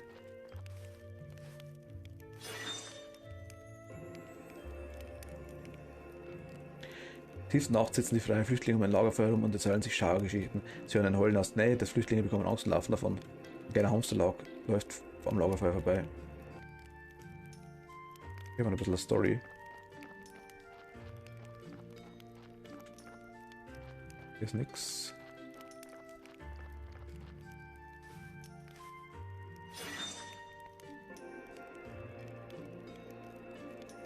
Am Abend rührt die Köchin eine Kessel Suppe, danach geht sie in die Zelte und redet mit Theodoro. Der Dorfbewohner Adam erscheint, er legt eine Blume mit einer pinken Schleife in der Nähe des Kessels und verschwindet dann wieder. Als sie zurückkommt, ist die Köchin erstaunt, die Blume zu finden. Dann lächelt sie, schnippelt die Blume in kleine Stückchen und wirft sie in den Suppentopf.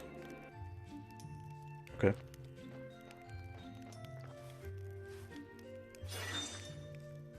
Was umsonst baut. Der Nachtmeister redet mit dem Finanzier, der einen Apfel schält. Der Finanzier schneidet sich aus Versehen in den Finger und ein Tropfen Blut erscheint auf seiner Fingerspitze. Plötzlich greift er nach seinem Arm und hält ihn fest. Dann lässt er ihn los und zieht sich schnell zurück.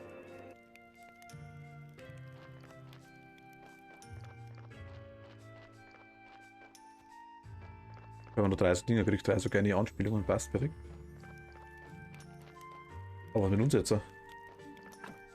Wir sind jetzt, haben wir die ganzen Rezepte gekriegt, die wir eh schon gehabt haben. Was gekauft haben. Wir Idioten.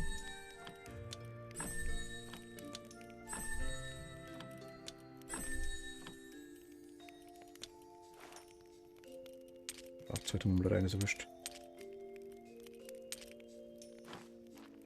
Aber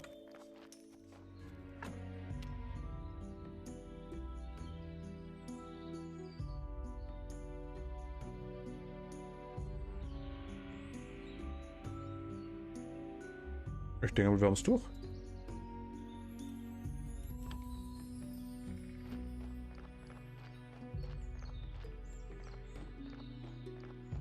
Ich weiß nicht, ob es ein anderes Ende gibt. Ich trigger mal das komplette Ende nur ganz kurz. Einfach weil wir es können.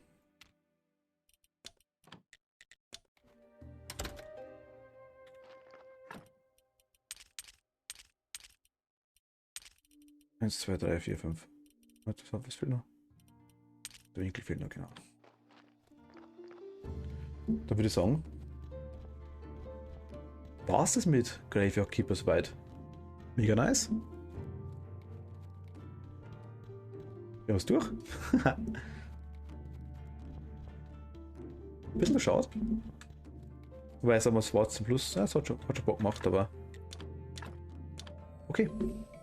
Ende schauen wir uns an und dann würde ich sagen, beenden wir für heute, also für diesen Stream. Ich mache dann später wieder weiter. Das ist bereit auch nun.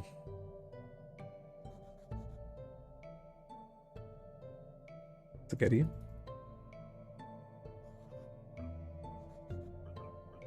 Kommen die ganzen anderen alle nach und nach. Aktivieren die einzelnen Symbole, weil die quasi die Träger davon sind. Händler und der Bischof. Und 2 mehr. Wer hat dann die Frauenmut? Der genau. Der Archäologe heißt er. Aber genau. Hita. Der Schlangenjäger, Visitor. An 2.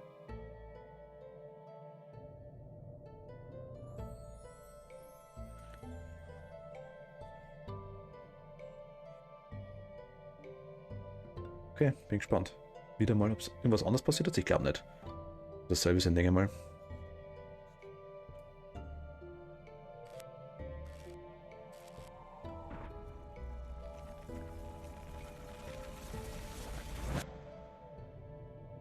Da ist sie.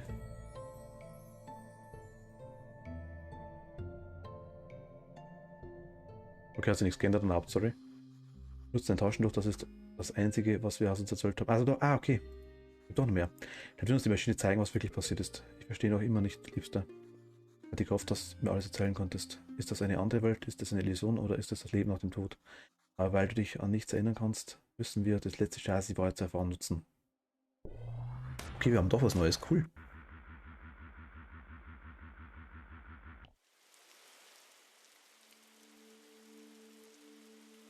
Das war er, wer gekauft hat. 23,6, okay. 23 Stunden und 6 Tagen. Gary.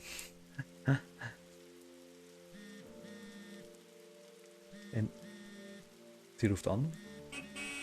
Hört anfangen, genau. Und das ist der uralte Gott. Jetzt.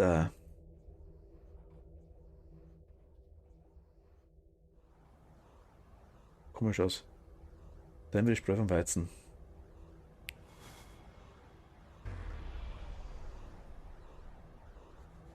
Was ist gerade passiert? Also neue Schutz gegen das Versagen.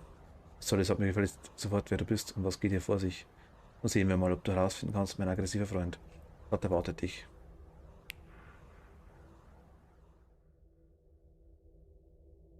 Ach, er ist in der Stadt.